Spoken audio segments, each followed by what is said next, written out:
Star Network is here. Hold no punches! I'm real revolutionary right now. Support this man, Black media. He makes sure that our stories are told. Thank you for being the voice of Black America, Roland. Stay black. I love y'all. All momentum we have now, we have to keep this going. The video looks phenomenal. See, this difference between Black Star Network and Black-owned media and something like CNN. You can't be Black-owned media and be scared. It's time to be smart. Bring your eyeballs home. You dig?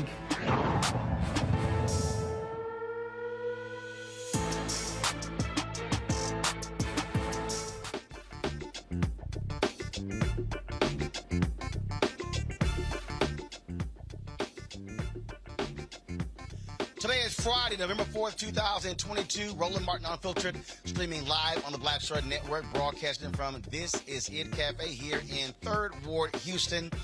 We are here with the Communication Workers of America, also talking with folks to get out the vote. This is the last day to vote early in Texas. We'll be talking to a number of local and county officials talking about this election. It is just, folks, 4 days away. Huge implications for African Americans. We'll be breaking this thing down. Some 36 million people have already voted early all across the country, and so we'll be talking about that.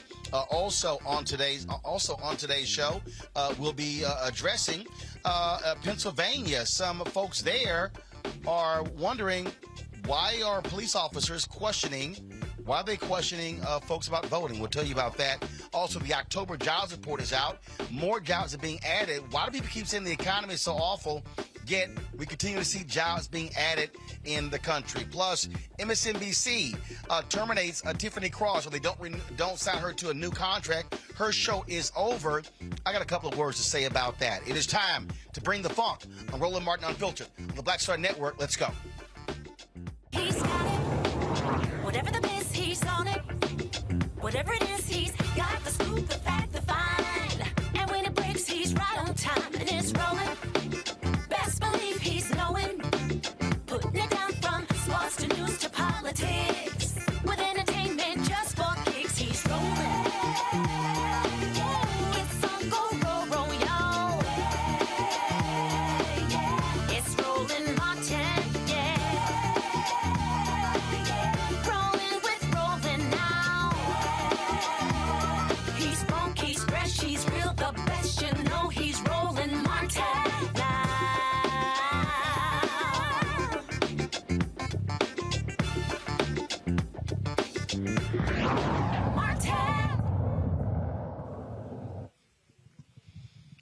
All right, folks, Roland Martin here. We're broadcasting from This Is It Cafe in Houston, Texas. Today's the last day of early voting in the state of Texas, and so we'll be chatting with a number of folks who'll be coming through here, elected officials and others, about the importance of this election, of course, which is 4 days away. One of the big issues that are being discussed, of course, is the economy, inflation. Also, the economic report. New report comes out, 261,000 jobs added last month in the United States. Unemployment rate is at 3.7%. But what do the numbers show for African Americans? Joining us right now is Dr. Patrick Mason, professor of economics at the University of Massachusetts at Amherst. He joins us now. Glad to have you here. So, Doc, when we look at these numbers here, folks talk about moving towards a recession or how bad the economy is, yet the jobs report numbers don't reflect that. And so, explain sort of this, good news, bad news when it comes to our economy. Well, the good news is that, a large number of jobs were created, but we could probably use even a higher number of jobs when it comes to African Americans and getting our unemployment numbers down. So some people have concentrated a lot on inflation, and for them, that's their measure of how the economy is doing. But I always thought that the amount of joblessness is a better measure of how the economy is doing. I mean, if you have a job and prices are high, you can still afford something. If you don't have a job and prices are low, you can't afford anything. That's actually absolutely a good point. Now, what do the numbers show when it comes to black men and black women? Were they participating or dropping out of the labor force in the last month? Yeah, the unemployment rate for black men went down, but it went down for the wrong reason. You only counted as unemployed if two things are true. Number one, you do not have a job and you're willing and able to work is the second thing. So if you don't have a job, but let's say you were looking for a job for the last, for 6 months, and then 30 days ago you stopped looking, you're no longer counted as unemployed. You're counted as not in the labor force. So the black male unemployment rate went down because a large number of black men moved out of the labor force. If you go out of the labor force, then the unemployment numbers will go down. For black women, there was some increase in unemployment because more moved into the labor force. There were more women looking for employment, but they weren't able to find jobs. I think a better number to look at if you really want to gauge joblessness is the employment to population ratio. That's the total number of people who have a job, who are working either full-time or part-time, divided by, the population that's available for work. It's basically a measure of the probability of having a job. And that number for black men tipped down slightly, for black women it remained constant. So that means that even though jobs were created, it wasn't enough jobs to deal with the problem of joblessness among African Americans. Now, again, all the conversation and people are talking about this issue of inflation. And one of the things that I frankly think that the White House is not doing enough is laying out that the significant part of this is because of corporate greed. They are constantly raising the prices, even though their costs are being covered, and they're reporting record profits. That's why we're at this point. A big reason why we're having inflation. They just continue to raise prices, and they're just making money hand over fist, and there's nothing any politician can do about that. Well, there's something that could be done. You could tax away some of those excess profits, but I guess what can be done and what will be done maybe are two different things. But in terms of dealing with inflation, that's that's one of the reasons for the inflation that I don't think we've focused on enough. So you hear narratives about, the assistance that people received during, the height of the COVID pandemic. Well, it was too much money in the economy. It wasn't too much money for people who weren't able to work. So that narrative has received a lot more attention than looking at corporate greed, looking at specific sectors where prices have been rising quite rapidly. And I think we need to take a better account of that, because I don't know if the Fed's strategy for dealing with inflation is to raise interest rates and eventually induce a recession. That may not necessarily impact companies who are being greedy and just raising their prices because they can. Doc, can you explain that? Larry Summers has talked about that. Explain how inducing a recession actually helps the economy. He at one point, he even said that we need a higher unemployment rate. Tell that to people who don't have a job. Well, maybe in his neighborhood, a higher unemployment rate wouldn't be a problem. He comes from a very elite neighborhood. The idea is that when you raise interest rates, you make the cost of borrowing money more expensive. And because you're making the cost of borrowing money more expensive, you in effect increase the price of everything for which you have to borrow money. So if you raise interest rates, you make housing more expensive, and therefore fewer homes will be sold. People tend to buy automobiles by borrowing money. So if you raise interest rates, you make the price, the cost of purchasing a car more expensive. Refrigerators, furniture, attending college. all of those things, everything that depends on borrowing money becomes more expensive when you raise the interest rate, and people will do less, make fewer purchases. In turn, those industries will then begin to lay off people.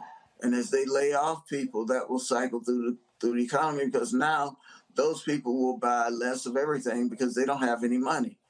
So that tried and true way of reducing inflation, run up interest rates, keep running up interest rates, and eventually to reduce the volume of spending. But that's just another way of saying people will be laid off, and you'll have unemployment. We'll have a recession, and that will bring down inflation. Gotcha. Well, again, I just don't think it makes any sense whatsoever to folks to be encouraging a recession to deal with inflation. But that's I guess they're supposed to be so smart. Dr. Patrick Mason, you want to make a point? Go ahead. Yeah, when it comes to inflation or bringing in high interest rates, whether or not it's a good or bad idea, in part depends on who you are. I mean, so think about it from the perspective of lenders, creditors out there. So somebody might have an interest rate before, a mortgage on the interest rate on their mortgage from before COVID at, let's say, 3% or 4%. Well, right now with inflation running 6, 7, 8%, you have an interest rate that's higher than the rate on the mortgage. Banks don't like that. In effect, they're paying the borrower interest to borrow money, so that they want higher interest rates and lower inflation because it makes them better off. But for people who are net debtors, inflation actually makes them better off. So what's left out of the conversation is usually all the pluses and minuses of a higher interest rate or a higher rate of inflation. It's usually discussed from the perspective of the banking community or from perspective of people who are quite comfortable and not worried about losing their jobs. All right, then. Dr. Patrick Mason, University of Massachusetts Amherst. We certainly appreciate it. Thanks a lot. Thank you. All right, thanks a bunch. I'm going to bring my panel line. Michael Imhotep, host of the African History Network show. Matt Manning, civil rights attorney. Also, Nola Haynes, PhD, Georgetown University School of Foreign Service. Glad to have all three of you here. Michael, again, economics, the economy is the fundamental issue that's at the top of all polls when you look at what voters actually care about. And for the life of me, I don't understand why Democrats have not been going a lot harder at corporations for jacking up the profits. Look, I'm here in Houston. In the last quarter, oil companies made a $100 billion profit. In the last 3 months as a result of jacked up oil prices. When you look at food, when you look at a number of different companies, these CEOs are on these earnings calls talking about how they're making far more money and how they're buying their stock back and rewarding their shareholders and screwing the customers. And so again, Democrats are getting the hit for this, but they're not explaining to people why inflation is so high. Absolutely, Roland. This goes back to a conversation you and I had last Friday on the show. And you said at this point in the election season, it's about turnout. And I said, no, it's about messaging and turnout. You have to explain to people why they're voting, what they're voting for, and explain what is going on right now. Because Republicans like Kevin McCarthy and Republican senator from Utah, Mike Lee, they're on Fox News lying, saying that inflation is because of Joe Biden, it's because of the stimulus checks, things like this. No, 54%. Katie Porter has been one of the loudest, most vocal people on this. Representative Katie Porter of California. 54% of inflationary costs is because of corporate greed. And Republicans are not talking about that for the most part at all. One. Two, they have no policies to actually address inflation. When it came time to vote for the Inflation Reduction Act, every Republican in the House and the Senate voted against the bill, voted against helping people save money on prescription drugs, on energy costs, things like this. And I want people to really go way back in time to 2017 and 2018. I know it seems like 100 years ago. This was the last time Republicans controlled the House and the Senate, the first 2 years of the Trump administration. There were 3 government shutdowns in 2 years with these idiots running the government because Republicans are not good for the economy. Lastly, Roland, I'll leave it with this. I talk about this document. I want people to read this. This is the Biden-Harris administration advances equity and opportunity for Black Americans and communities across the country. It was updated in June of 2019, June 2022, it was updated. This walks you through step by step, policy by policy, how the policies of the Biden-Harris administration have been beneficial for the African-American community and help the economy as well. Okay, and so this is the most crucial midterm election probably in the last 100 years. Got it. Let me go to Matt here. Matt, again, when you talk about this jobs report, when you talk about how well that is going, and also when you talk about really the type of spending that has happened over the past couple of years that's actually made folks' lives better. Again, if you're going to sit here and do well, you kind of got to tell people what you've actually done. And I think what President Biden has done, unfortunately, done the exact same thing President Obama did, just assume people are going to actually know what they did. No, you must toot your own horn, use that bully pulpit to explain to people how you made their lives better, how you've also been very pro-union, and also people are taking advantage of that, how you are going after trying to increase wages as well. You kind of got to tell your story, or otherwise someone else would define you in their own way. I think you're exactly right, Roland. And in addition to telling your own story, to borrow Michael's term, it's about messaging, and not only your positive messaging about what you've done, but also counteracting the disinformation. As we know right now, the Republicans are beating the drum of crime and inflation, crime and inflation, crime and inflation.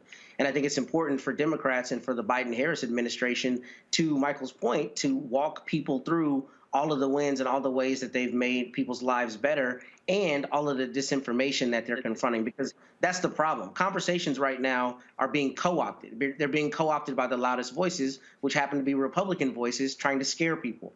A lot of what they're saying, if not all of it, is dishonest and is untrue. And I think the Democrats have not done a good job of counteracting that with not only the truth, but the good things that they've done for the economy. So I think that's exactly what they need to do in this continued push to Tuesday. And they need to let people know, look, what you're hearing is lies. This is what we've actually done. And that's it. I mean, it's that simple. Nola? So I agree with the bulk of what everyone's saying. And first, I have to say that these are, my views and opinions, and I'm not speaking on behalf of the United States government, particularly the State Department. With that said, I do believe that when we talk about it being a messaging problem, part of the messaging problem is people are going to the store and they're seeing, that their basic needs are in fact higher. So it's easy for the moral-less party to say it's the Biden-Harris administration's fault. And people are not really wanting to hear the reasons why that is a lie. And so, because the Biden-Harris administration and largely a lot of Democrat administrations are policy heavy, and it's about the policy, to refute the lies, to refute the bombast. At the end of the day, people don't want to hear the policy. It's easier for someone to wrap their head around, well, you know what? The chicken was, $3.97 a pound, a few months ago, and now it's literally like $9.97 a pound, and it must be the government's fault. And so the last thing I'll say about that, Roland, to your point about these large companies, I think a lot of our antitrust laws need to be revisited, because I completely agree with you. If there's an opportunity to increase to increase your bottom line, you're going to do it at anyone's expense. No one gets to be a billionaire many times over by being a nice person. So I think that a lot of this goes to the way in which our country, for economic reasons, will favor the big corporations who, provide 70% of, the revenue into the larger economy. So that's the problem. The 30-70 split, that's the problem. It's been the problem, and that's where the fix needs to lie. All right, hold tight 1 second, folks. Got to go to break. We come back. We're going to talk with some folks here in Houston. Last day of early voting here. Critical elections taking place on Tuesday. And so we'll talk with county and state leaders here in Houston. You're watching Roland Martin Unfiltered on the Black Star Network. Download the Black Star Network app, available on all platforms: Apple phone, Android phone, Apple TV, Android TV, Roku, Amazon Fire TV, Xbox One, Samsung Smart TV. You can also, of course, support our Bring the Funk fan club.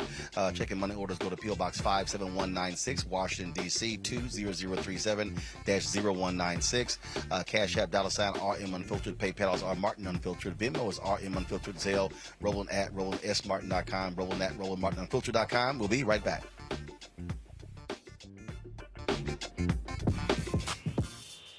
When we invest in ourselves, our glow, our vision, our vibe, we all shine. Together, we are Black beyond measure. It's time to know your rights. If someone is questioning your right to vote, call or text 1-866-OUR-VOTE. For more information, call or text 1-866-OUR-VOTE. We've got to stand up. Republicans are banning abortion rights, tearing down democracy, blocking progress. But when Democrats stand together, we win. Because we voted, Democrats stood up for Black lives, voting to ban police chokeholds, stood up for Black women, putting one on the Supreme Court, stood up for our families, lowering cost of health care and prescriptions and capping insulin, and stood up for millions by slashing student debt. This November, let's stand up together and keep making progress. When we invest in ourselves, we all shine. Together, we are Black beyond measure. Of Ottendorf Laboratories. In America, our freedom of speech and the right to peacefully protest is a wonderful thing, but faith without works is dead. Will you take souls to the polls? If you don't vote, all of your activities were done in vain. I am an ordained minister, a presiding elder in the AME Zion Church, a wife, a mother. I am spending my time and my resources to encourage you to vote. Paid for by Ottendorf Laboratories. Hi, y'all doing? It's your favorite funny girl, Amanda Seals. Hi, I'm Anthony Brown from Anthony Brown and Group Therapy. What up, Lana Well, and you are watching Roland Martin Unfiltered.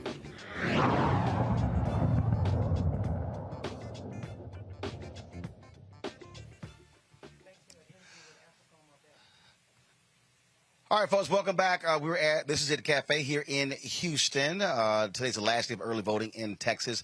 I'm certainly glad to be here. Last night we were in Arlington, Texas, there with the folks in Tarrant County, Deborah Peoples and others.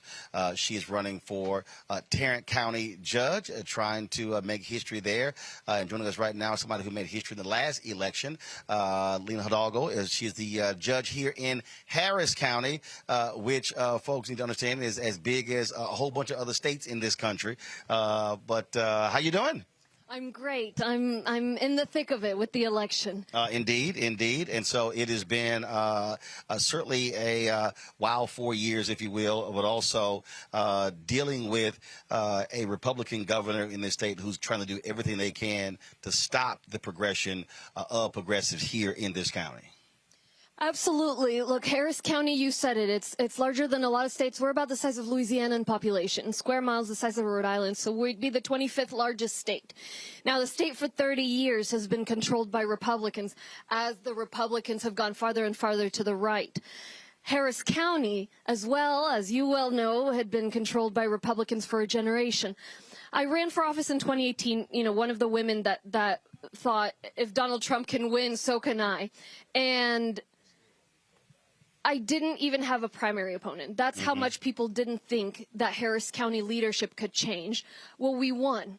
And in the past few years, it's not just been dealing with floods and fires and the pandemic and the winter freeze, but also giving a voice to folks who didn't have a voice under this far-right leadership. So we're giving a voice to people who care about voting rights. We're giving a voice to people as we reduce homelessness, as we invest in early childhood education, as we invest in small businesses and environmental protection, you name it.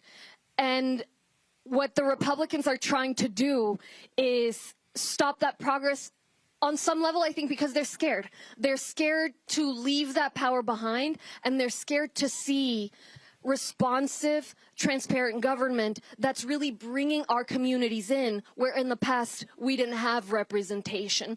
And that reflects potentially the future of this state. So it's a very tough election we're facing, but we're fighting for the people and for the continued changes. Oh, but well, you also hear them talk about how they believe in local control.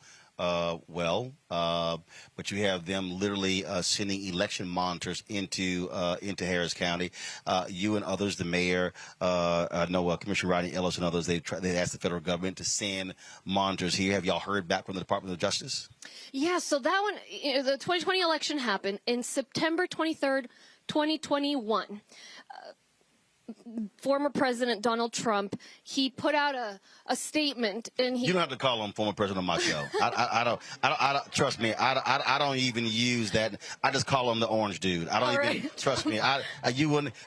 Look, when I first met him in the White House when he met with television anchors, I stood there and I was like, damn. I was trying to figure out what I was going to call him, and it was. Did you say Mr. President? You said Mr. Trump? No. When he walked up, put his hand out, I went, hi. That's all he got. I didn't give anything else. I don't know that much more was deserved. But go. Anyway, he called in 2021 for an audit of Harris County's 2020 elections.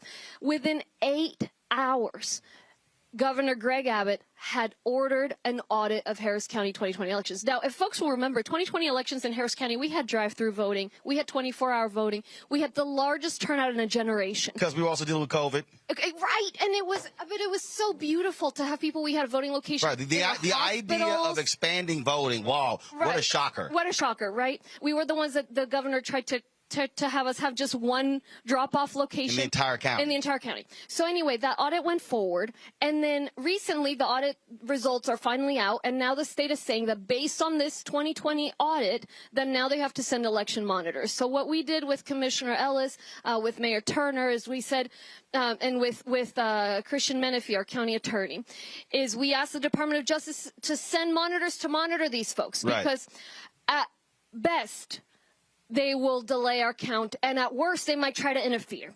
And we've actually sent questions to the state to say, hey, what's this about? And they answered one of the questions, the other one they said, well, take it up with the Attorney General. So we did hear back. I'm sorry, you mean the indicted Attorney General? Correct. Gotcha, okay. Correct. Gotcha. So the Department of Justice did respond. They're on standby, and I hope it doesn't get to that. But I think the other side thinks they're going to intimidate us. I think they think that they can pander at will. I'll tell you, I'm running against an opponent who is a Harvard graduate. It took her until October 17th of 2022, almost 2 years, to finally admit that Donald Trump lost the 2020 elections. And you have first of all, I make no assumption that anybody went to Harvard is smart. Well, I'm a Harvard dropout, so we're good. There you go. See, there you go. But look, the Harris County Commissioner's Court, and this is the case in many counties around the country. There was news about this in New Mexico, in a county in New Mexico recently. The county government is in charge of certifying the results of the election in the county, like what happened, what led to January 6th. Yep. In Harris County, we've always done that as a routine process.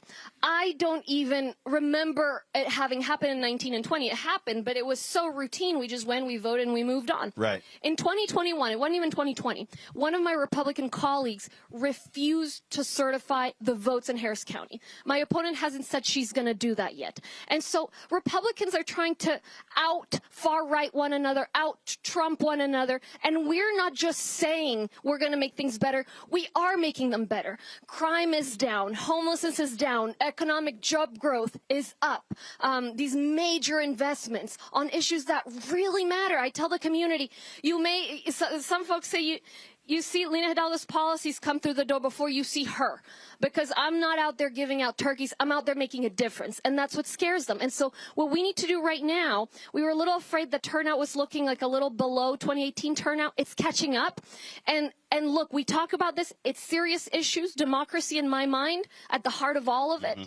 And people need to vote. People need to vote. Obviously, I'm on the ballot. I want them to vote a certain way. But frankly, I just want people to participate. And so for everyone who's listening, if you're in Harris County, participate. We have early voting until today at 7 p.m. and then Tuesday's election day. Right. Everywhere in the nation it is election day, and we need people to come out and make their voices heard, because democracy literally depends on it. We cannot allow this type of extremism and pandering to win. I spent a lot of time on my show trying to walk my viewers and listeners through, because we also podcast the show. I've got commentaries on iHeartRadio's Black Information Network. And I spent a lot of time saying, folks, you cannot ignore the down ballot races. There's so much attention, obviously, on president, on U.S. Senate, on House members and governors. But people are far more impacted by what happens on the county level and the city level as well. And we're talking about billions of dollars. We're talking about roads. We're talking about, public safety. We're talking about transportation, all of those different things. And what I'm also trying to explain to them, the point that you made about the elections, these MAGA folks want control of the election apparatus. Steve Bannon has said all votes should not count. They've been clear, but they want to shrink the number of people, because they say if they shrink it, they got a better chance at trying to win or steal elections, as opposed to expanding it. And they've been on record: if we expand the electorate, we lose. Yeah. And that's trying to get that through the everyday person, and to understand that this is that serious. Because what we saw on January 6th was the precursor. This is, to me, the second quarter. 2024 for them is the fourth quarter. That's right. And I think part of it is one silver lining of the pandemic is that we recognize the importance of local government. Is who was in charge of your public health response? Was it someone that was comfortable pandering to the anti-vaccine conspiracy theories? And mask haters. And the mask haters? Or was it someone that understood we need to do what's best for everyone? Who was in charge of the elections apparatus, to your point? Criminal justice. I mean, look, crime has gone up all around the nation based on COVID. And it would be very easy to just say, let's repeat the tough on crime, lock everyone up policies of the 80s and 90s. But we can't do that. We know where that sends us. You hear that, Ed Young? You can't do that. No, and that's part of, you can actually tackle this. And we're reducing violent crime by doing things differently in a way that works, that doesn't lead us to incarcerate more people than China. And of course, the people that are incarcerated are mostly black and brown people, as we know. So we don't need to forget George Floyd in order to tackle the crime wave. And all of that is determined at the local level. Look, the My Pillow guy, he came after me, and there's one thing he said that I agree with him on. He had a $100,000 a table fundraiser against me. And he said, as goes Harris County, so goes Texas. As goes Texas, so goes the nation. That's why he came here to Harris County to do that. He's not from here. But we are seeing over $10 million being poured into this local race against me. And I want folks to know something else. Your local elected officials, figure out the way the financial contributions work. In Harris County and in most counties and cities around the nation, the local elected officials are allowed to take contributions from people who do business with the county or with the city. It's allowed. It happens here. 80% of contributions are from contractors that the government then turns around and hands them a contract. I felt that was icky. I'm not one that has gone around and kissed the ring. I'm my own person and I represent the community. And so I said, I'm not going to participate in that. I'm not taking any contributions from people who do business with the county because it just doesn't feel right. It might be allowed, but it doesn't feel right. I heard of a mayor in a city in Texas, in Edinburgh. He said he's going to take my same pledge. I'm hoping as people pay more attention to these races that we can also clean up the way that works, because I think ultimately it'll lead to better governance. But look, we're hoping for the future. Right now, it's about this election. It's about democracy, about policies that work. It's about truth. Roland, it's about truth. You know, it's too easy for people to go and exaggerate and make things up. And it just is not right. And it's incumbent on leaders to not allow that to happen. But leaders are going to go where the votes are at. And that's why the votes need to be with the truth, with tolerance, with participation. We cannot take this election for granted. Well, I just finished reading the New York Times piece that was this week where they were talking about Fort Bend County. And folks there are not happy that it's becoming a Brown County. And the thing about that article that jumped out, they said, we wish we could build a wall between Harris County and Fort Bend County. Literally, they said that in the article. But what the article also said, that I keep telling people, the article said that white voters are the minority in Texas. Latinos, African Americans, and Asians are the majority. Yet white voters make up 60% of all votes cast. And so what has to happen, African Americans, Latinos, and Asians must be voting and maximizing their numbers. They must be voting at 70, 75, 80% to offset that, because what I keep telling people, it doesn't matter if you have numerically the numbers as the majority. If you're not voting as a majority, it's irrelevant. That's where the power comes from. That's right. Absolutely right. Absolutely right. And they're counting on us not participating. The draft bills on the voter suppression law in Texas, one of them was starting voting much later on Sundays to stop souls to the polls.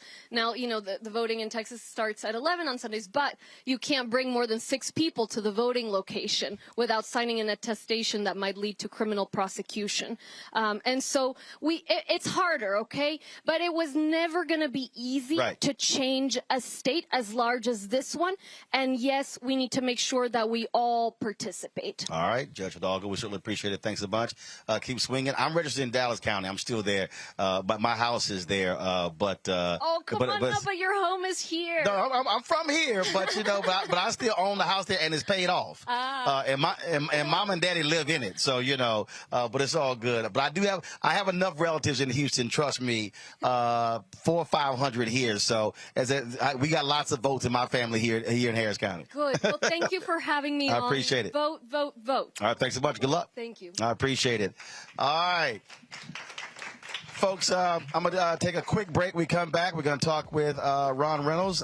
He, of course, leads the Black Caucus here in Texas.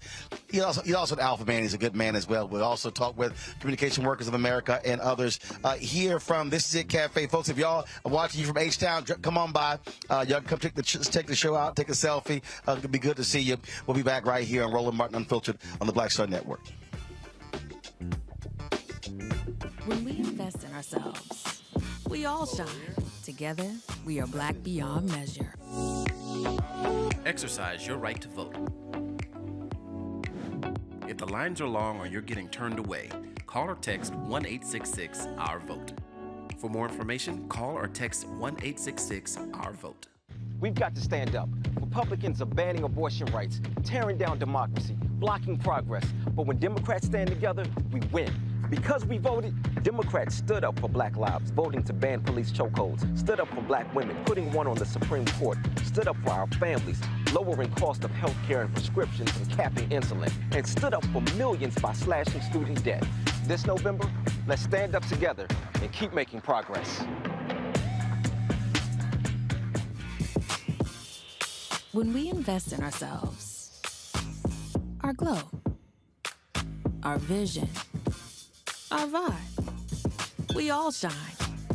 Together, we are Black beyond measure. I am Letitia Hill Gadet, owner of Ottendorf Laboratories. In America, our freedom of speech and the right to peacefully protest is a wonderful thing, but faith without works is dead. Will you take souls to the polls? If you don't vote, all of your activities were done in vain. I am an ordained minister, a presiding elder in the AME Zion Church, a wife, a mother. I am spending my time and my resources to encourage you to vote. Paid for by Ottendorf Laboratories.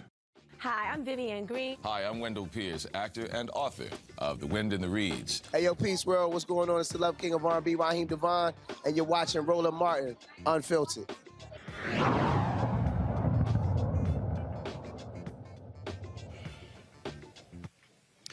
All right, folks, Roland Martin here, back at This Is It Cafe here in Houston, Texas. Glad to be here. Black women are playing a crucial role in this election, turning out in significant numbers. Joining us right now is Holli Holiday. She's the president of Sisters Lead, Sisters Vote, here to talk about the power of black women voting. Holli, glad to have you here. You all have been out there all around the country. What are you seeing? What are you hearing? Are you seeing black women focused and motivated to turn out in this year's election? Absolutely. Not only are black women focused and motivated to turn out in the election, they are getting other people to turn out in this election. In many places, especially across the South, we're seeing record levels of turnout. We're getting reports that black men and women are turning out above their vote percentage, which is excellent. And we want to see more of it.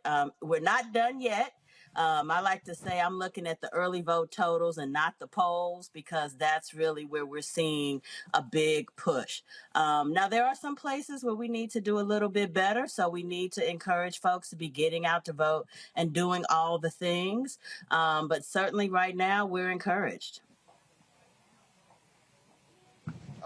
In terms of, obviously, you've got some critical races. You've got Congresswoman Val Demings, who's running in Florida. You've got Sherry Beasley in North Carolina. And again, so the opportunity to put an African-American woman in the United States Senate is certainly one of your priorities. Absolutely one of our priorities, but not just in the Senate. Listen, you may not know this, Roland, but we actually have black women running in 44 states across the country.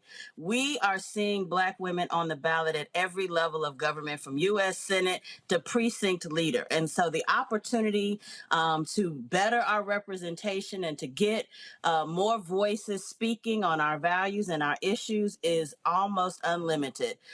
So we have an opportunity to not just be quality voters, which we are, but to be leaders in our community.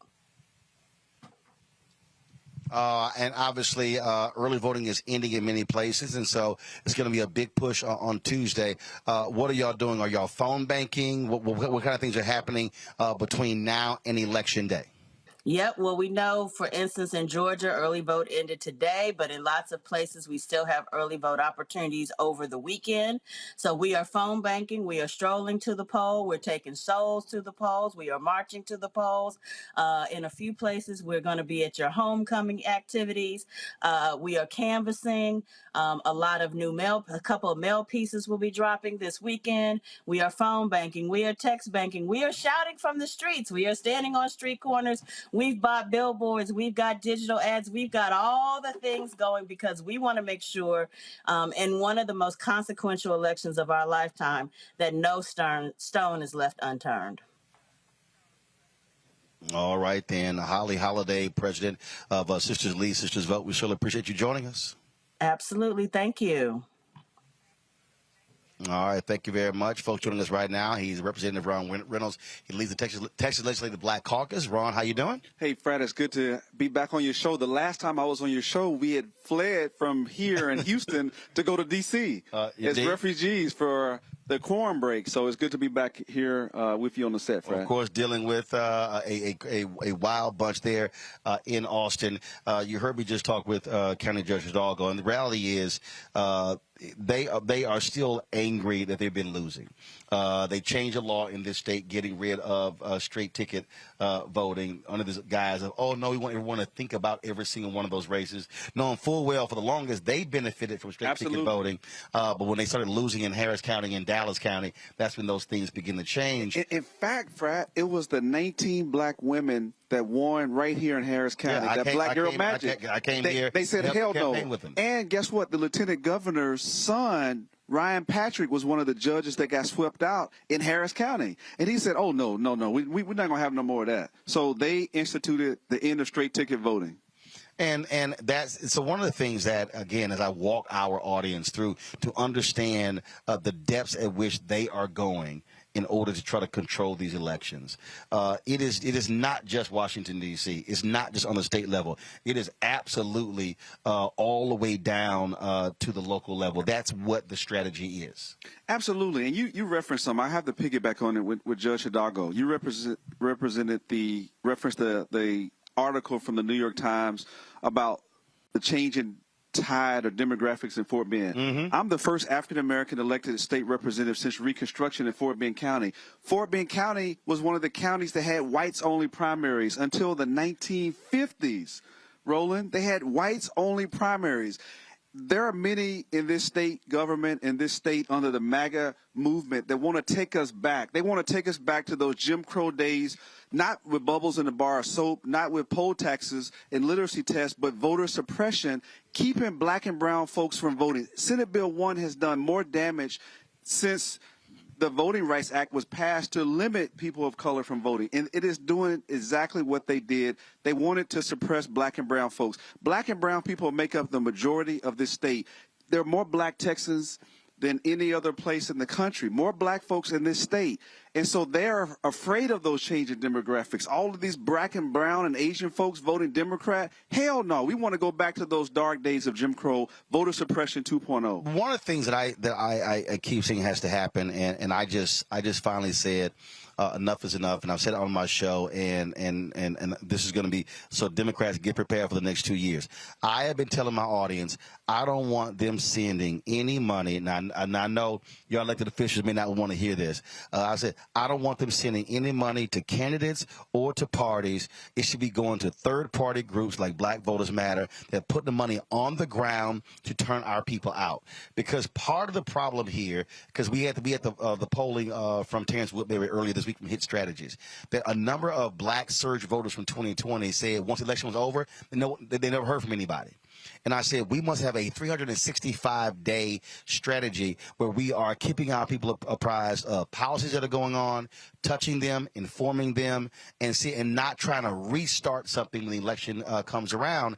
And unfortunately, if we're waiting on the Democratic National Committee, the DCCC, DSCC, and I've said it before, those are white strategists who are controlling those dollars, and we're giving money to them and then begging for the money to come back to us. And I'm saying enough is enough. Let's send it to third-party groups who are going to put that money in black communities. Fred, I'm not going to disagree with the principle of that. I think that far too often many of these groups take us for granted, us being black folks.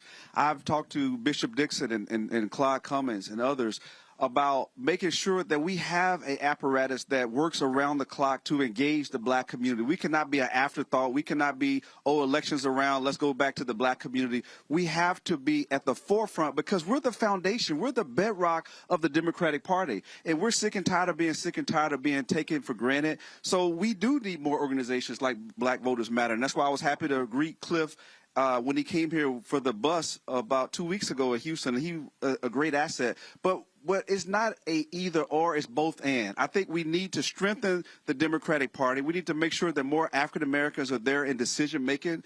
And that is why many of us, including Carol Robinson, the chair of the Texas Coalition of Black Democrats, demanded that the state party get an African American. We were able to get a brother there, Jamar Brown. So we need more. But even when we have folks who are in those positions, they still don't necessarily have power. Well, we got to change that. My whole deal is, this is what it boils down to. Who controls the money? Yes. Okay? Yes. And so I've dealt with folks, DCCC, DSCC, DGA, all of them.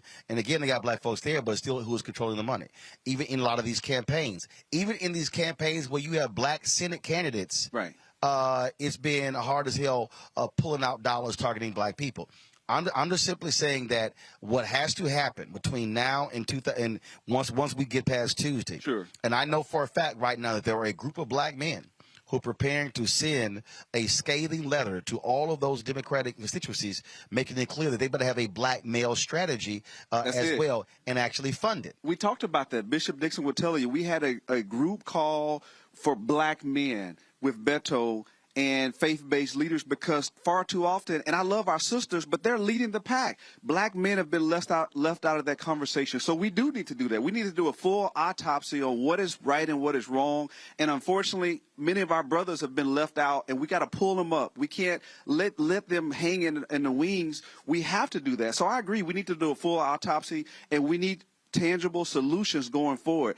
I hope that we do great on November 8th, but I want us to do a full autopsy in terms of what did we go wrong, how can we improve, what can we do better, from all the way from Biden all the way down at the local level. We need systemic change. We cannot continue to have disparities within our own party, and that is why it takes conversations like this and demanding. We're not going to say, hey, can you get us? No, we're demanding. That's it. Representative Reynolds, I appreciate it, man. Thank you. Thank you, Fred. Good to see you. Nola, I want to start with you. That particular point that we were just making about having an infrastructure that exists beyond the election. And look, I've been saying this for years, that the election is the end of one process and the beginning of another.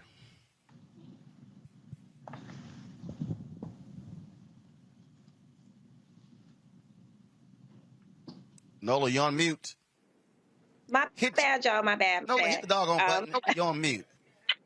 Lord have mercy. Go ahead. All right, you New Orleans folks need to learn how to use. You New Orleans folks need to learn how to use your computer. And I didn't want to interrupt your little conversation. Okay, that's what happened. Why are you on Instagram in the middle of the show? You were busy. I multitask. That's what black women do. Can I answer the question? Nola, make your comment, please. Thank you. Thank you. Yeah, you can answer the question later. Go ahead. Speaking of black women, the whole time I'm listening to y'all little conversation, I'm thinking about Higher Heights, and I'm thinking about how they have engagement yearly around the clock. We are always thinking about, women to advance, to run for office. It is always engagement, from Sunday brunches to always talking about, going out there and talking about the organization and also lifting up the voices of women who are running around the country. And so I completely agree. I love the infrastructure. I love the engagement. It doesn't feel like you're just knocking on my door because you need something. It actually feels like I'm a part of something, and it feels like something that, actually has weight to it. It's not just this thing where, that family member calls you up because they see you on television. And that's how we've been, traditionally have been treated in politics, because for the larger part, you can count on our vote to vote in a particular direction. But at the end of the day, people need some TLC. You need a little massage, you need a little dinner, don't just show up because you want something. And so I completely agree. I think infrastructure is important. Michael, when we're talking about these elections, again, if you're having to restart the wheel every time there's an election cycle, it makes it more difficult. But if you are consistently engaging people, now they are involved in the process. Absolutely. And, Roland, when I was on Faraji Muhammad's show a couple of weeks ago, The Culture, here on the Black Star Media Network, I talked about this, and I've said this before here on your show as well. We have to have an African-American political infrastructure that we control and finance, that educates our people politically, educates our people on politics, how politics works, educates them on the law, et cetera, so we can mobilize our people when it comes to election time. But it's something that is continuous. It's not a start and stop. The other thing is that for this 2020 election cycle, these past 2 years, there was a story on MSNBC about this. The GOP has been financing in Latino communities. They've been financing these welcome centers, information centers. They're brick and mortar centers in various communities, and they do outreach to especially the Latino community. Okay, they have movie nights. They educate them on politics and issues and things like this. And it's not that the Republicans' policies are better, but they're the ones who are making the outreach to various people in the Latino community, and sometimes they're the only ones making the outreach, okay?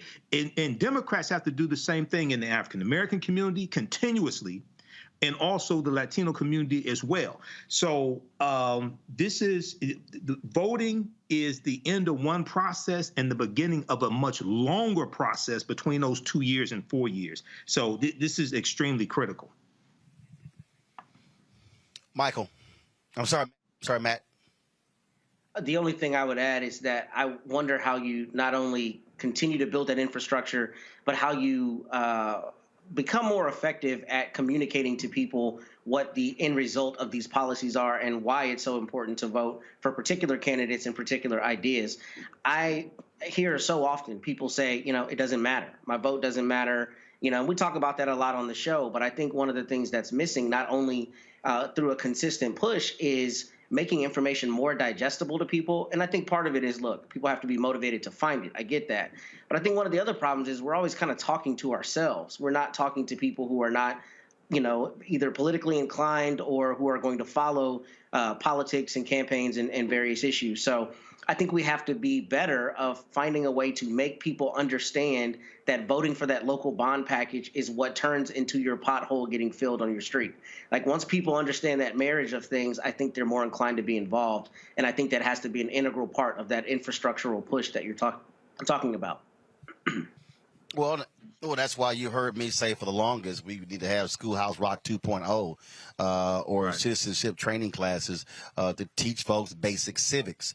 Folks, here, This is It Cafe. Joining me now is Harris County Commissioner, former state senator Rodney Ellis. I know y'all don't recognize him because every time he's on the show, he's wearing his biking outfit with a helmet and everything. So you decided to get dressed up. He was on a Zoom with the vice president. So I guess you couldn't wear your biking outfit. I didn't wear my biking outfit because I was with the vice president. But you notice I don't have my coat on, Roland, because I ride my bike and I eat healthy because as an old black man, I want to get older. Well, I understand. But like I say, y'all, I ain't seen him dressed up in a long time. I'm dressed up now because, hey, they after the woman carrying the ball. They after my judge. It's a slim margin, 3-2, 3 Democrats, 2 Republicans. So we fighting like hell to hold on. Tell all your listeners, send some money to Lena Hidalgo's campaign. Did you hear that? I'm not even asking for any money to my campaign. Send that money to her campaign. The point you're making there, explain to folk again who, again, so much attention is always on D.C. and then on state capitals, the difference between having a 3-2 Democratic majority on the Harris County Commissioners Court as opposed to what has been the case for a long time in this county. Republicans were running it. It's a 5-person governing board. These are the largest precincts. 4 of us represent precincts.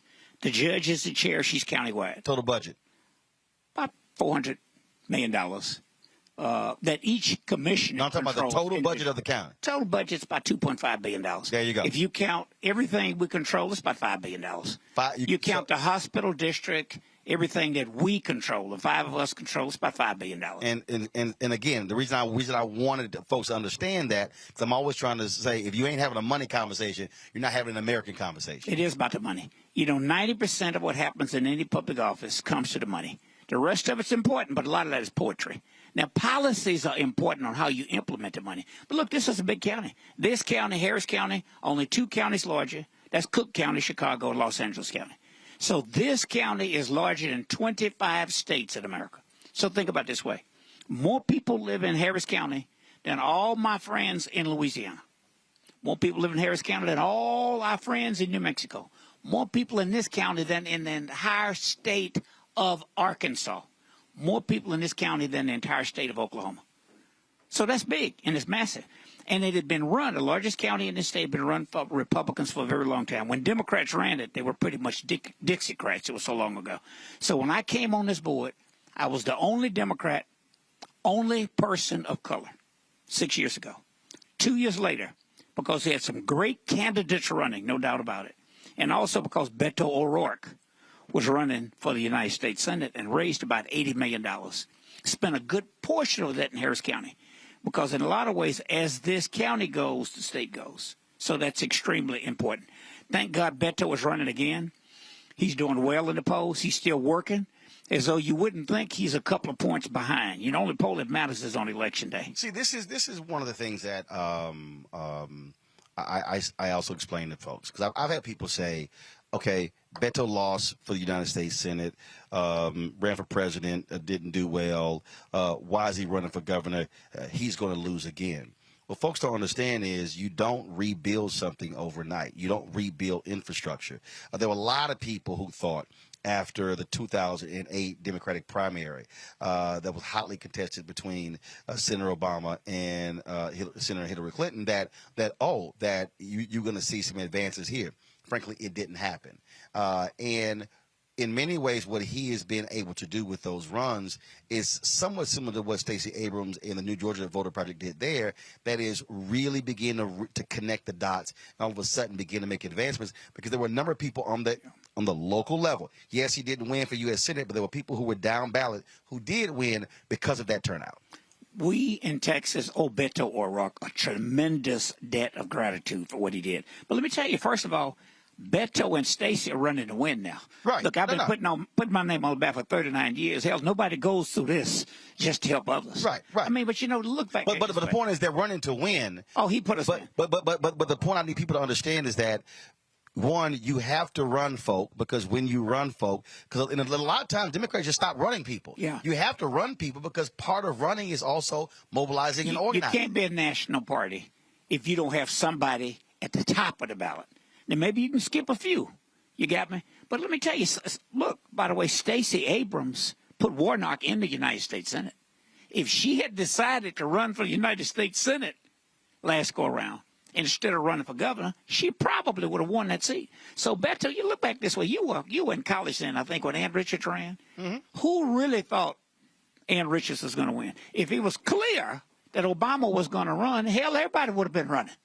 I mean, who really thought that an African-American would be president? Well, you got to understand, my parents were on the campaign when Kathy Whitmire became the first female mayor of Houston. Yeah. So yeah. I remember that. Oh, yeah.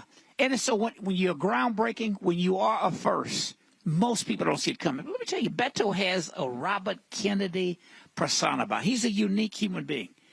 So is Stacey Abrams. Most people could not galvanize that kind of support. And he's got a shot. Let me tell you, the way he's working, back in Houston today, going to Austin, coming back tomorrow. I mean, he's going to work until the very end, as was the case with Ann Richards. So you heard me talk about what needs to happen for African Americans, and I fundamentally believe this, that there has to be, the day the election is over, there's no stopping, because you have to maintain the mobilization in the organization.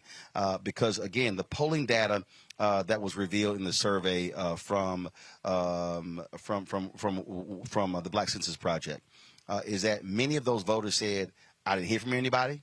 The call stopped, the texting stopped, and they weren't aware of a lot of things that actually got passed." But then were informed, were like, "Oh, we agree with all of that," and so.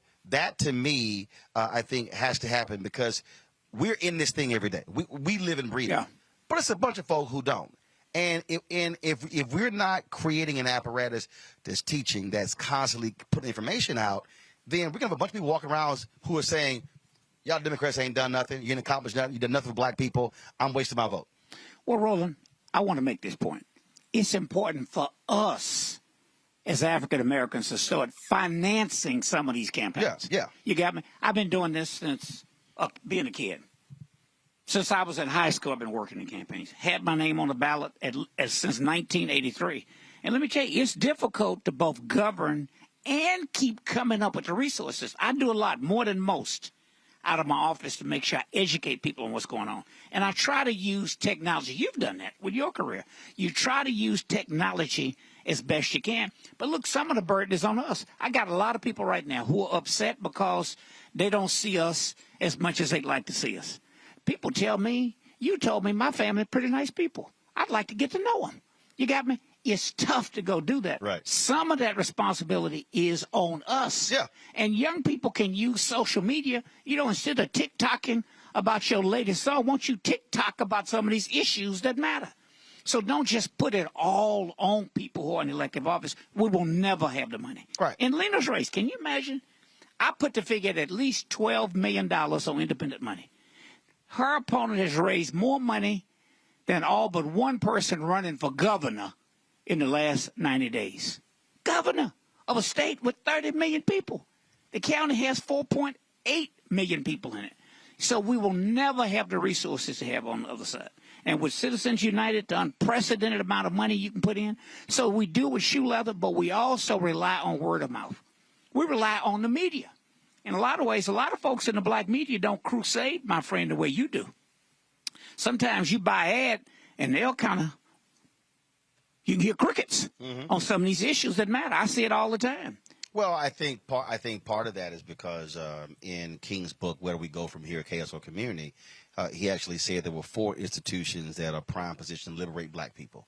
The Negro Church, the Negro Press, Negro fraternities and sororities, and Negro professional organizations. But specifically about the Negro Press, what he says is, he said the Negro Press needs to maintain its militancy. Yes. He said, as advocates on issues.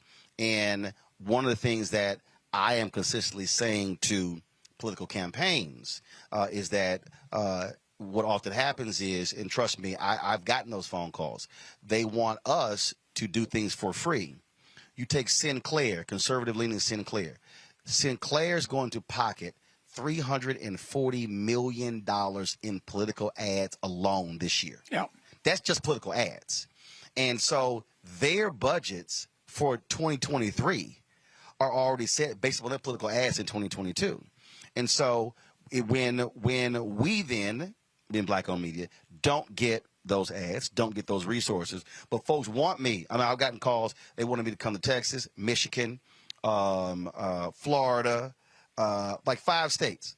And I go, y'all, it's only 8 days left. You know, and we have been, you know, we telling folks for six months we're here, and I keep saying, and like one group called me, and they were like, well, you know, what is it going to take? I said, I don't care about myself. I said, there's staff, we got equipment, it's expensive. You walk through this whole thing, I'm like, I said, a broadcast is a broadcast. We ain't holding the iPhone up. You know, and I had to walk, these folks through, and they were so like, well, but you can't do it. I'm like, it's such. And then I tell them, I said, I got 10 people in the control room back at the office. I get it. Roland, it's a big issue. But let me tell you, in the tradition of Ida Wells, can you imagine how much money she could have made if she'd sold her soul? Of course. Remember her building. The reason there's no copy of her newspaper today because the building got firebombed. Yeah. But look, it's sort of like sometimes I think about, and you've watched my career over the years. The progressive issues that I fight for. Do you imagine how much somebody would pay me to go argue the other side? Oh, of course. If I had hair and I just combed my hair up the wrong side of my head and started, I won't call names out, but you know I'm talking about the handkerchiefs. Look, if I put that handkerchief on my head, you imagine you got me. If I chose to be like Larry Elder, I would have 100 million in the bank. Yeah. So my point is, you are in the tradition of Ida Wells. You got me? It's the tradition. You think of how many of our churches. I saw Bishop Dixon walk when I walked in earlier. Sometimes I walked, I was in my biking gear against my pastor now. I got to get saved, man, at my age. I show up in there, and he was giving a sermon one day, and he was going on and on. He said, this church should be full if I was running an entertainment ministry. You got me? But he's running a ministry based on issues that matter. Right. Hey, most Sundays, Martin Luther King's church was not full. Hey, now we know in history, when he got real aggressive and started using kids because his boycott efforts were losing the middle class. Organized by James silk Bevel. Stocking. Yeah. And Bevel had argued with him for years to do it. Finally, when he did it, it made a difference. Right. So look, my point I'm making is we will never have the money. In a lot of ways, the reaction to Biden and Harris winning was because people were fed up of Trump. Well, Trump, all those issues on the ballot again now. Right. So right here in my county. Now there are 340 Trumps who are on the ballot. Look, do you think after that George Floyd deal, these people weren't mad and they were sitting back waiting? Why do you think even when crime stats are down in this city, in many cities around this country, they were plotting and scheming on how they were angry? Well, that's why I had to. So we got to hope your viewers, our followers, are thinking beyond it. Oh, yeah. And if not, then you're not going to be just fine. Well, that's why I had to do a rebuttal to Ed Young's sermon on MLK, how he praised MLK, but it really was a sermon where he was taking a shot at Black Lives Matter and woke folk. And so I had a few words for Ed. I might swing by his church. If I was staying, I might swing by on Sunday. The first lady will be here. We'll be going to some black churches. Let's swing by after the election, particularly if we win, and put our hands up and say, Lord, forgive him. But he knew what he was doing. If I roll up his church, I don't know. I might put my hands up or lay my hands on. Well, you can't get bail around here now. that ain't the problem. I got enough bail money. It's all good. Roland, I appreciate your leadership. Mister, I appreciate it. Just get all our folks to vote. Thanks for coming. That's why we appreciate it. Thanks Love a bunch. you, brother. All right, thanks a bunch, folks. Got to go to a break. We're here. This is It Cafe here in Houston. Last day of early voting, and polls close here in 47 minutes. And if you're in line, you can stay in line. You don't have to leave. So if you're in line, stay in line if you are in Texas voting early. All right, folks? We'll be back on Roland Martin Unfiltered on the Black Star Network. When we invest in ourselves, we all shine. Together, we are black beyond measure. Know your rights before you vote. If you have any questions or a problem voting, call or text 1-866-OUR-VOTE. For more information, call or text 1-866-OUR-VOTE. When we invest in ourselves, we're investing in what's next for all of us. Growing, creating, making moves that move us all forward. Together, we are black beyond measure. I am Letitia Hill Gadet, owner of Ottendorf Laboratories. In America, our freedom of speech and the right to peacefully protest is a wonderful thing, but faith without works is dead. Will you take souls to the polls? If you don't vote, all of your activities were done in vain. I am an ordained minister, a presiding elder in the AME Zion Church, a wife, a mother. I am spending my time and my resources to encourage you to vote. Paid for by Ottendorf Laboratories. We've got to stand up. Republicans are banning abortion rights, tearing down democracy, blocking progress. But when Democrats stand together, we win. Because we voted, Democrats stood up for black lives, voting to ban police chokeholds, stood up for black women, putting one on the Supreme Court, stood up for our families, lowering cost of health care and prescriptions and capping insulin, and stood up for millions by slashing student debt. This November, let's stand up together and keep making progress. Hello, everyone. It's Kiara Sheard. Hey, I'm Taj. I'm Coco. And I'm Lily. And we're SWV. What's up, y'all? It's Ryan Destiny, and you're watching Roland Martin Unfiltered.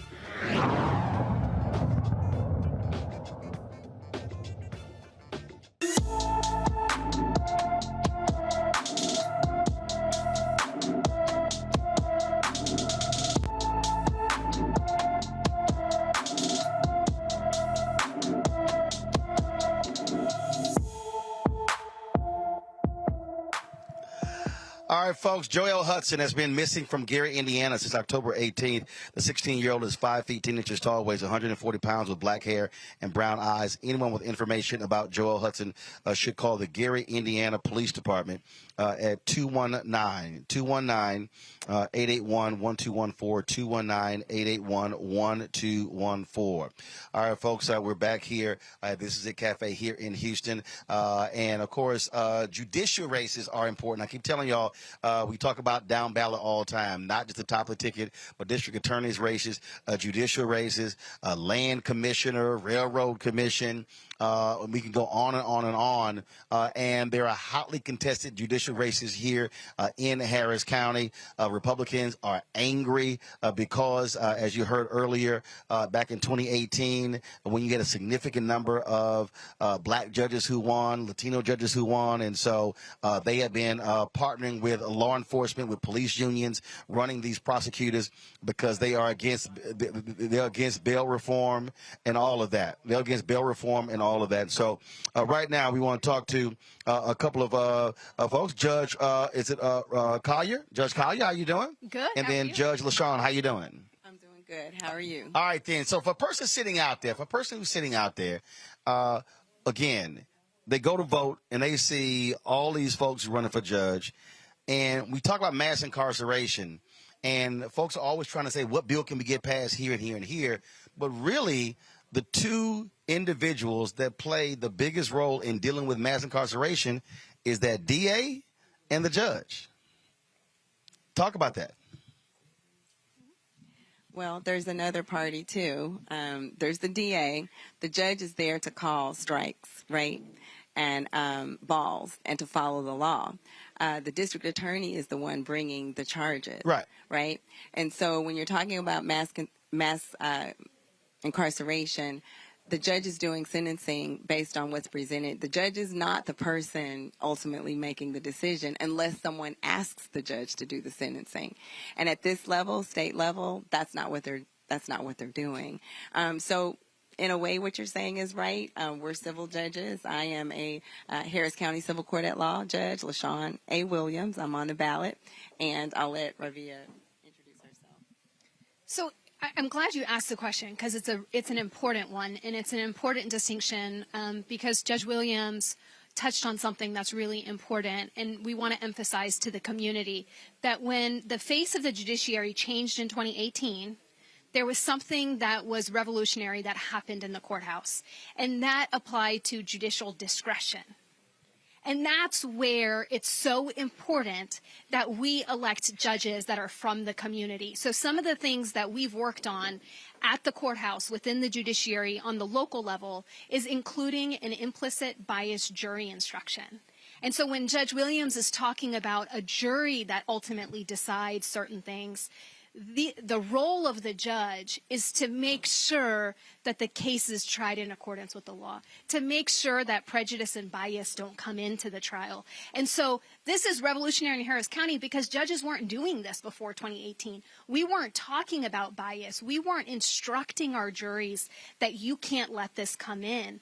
And although we are civil judges, this is something that we've done, and we've made sure that the Harris County Judiciary is taking very seriously. And that's what I mean by that, because, again, the average person, the voter out there, we're talking about the legal system. Yes, it's engraved in stone above the Supreme Court, equal justice under law, but we also know that's a fallacy. Right. And so when you are changing the people who are part of the legal apparatus, who are bringing to bear a different viewpoint, as opposed to, let's just be honest, a white, male, largely conservative viewpoint, then you tend to have different outcomes. Exactly. And one of the things Judge Collier is talking about when she talks about the implicit bias that we vet out during the jury selection part is we actually took the Chauvin instructions from the George Floyd trial.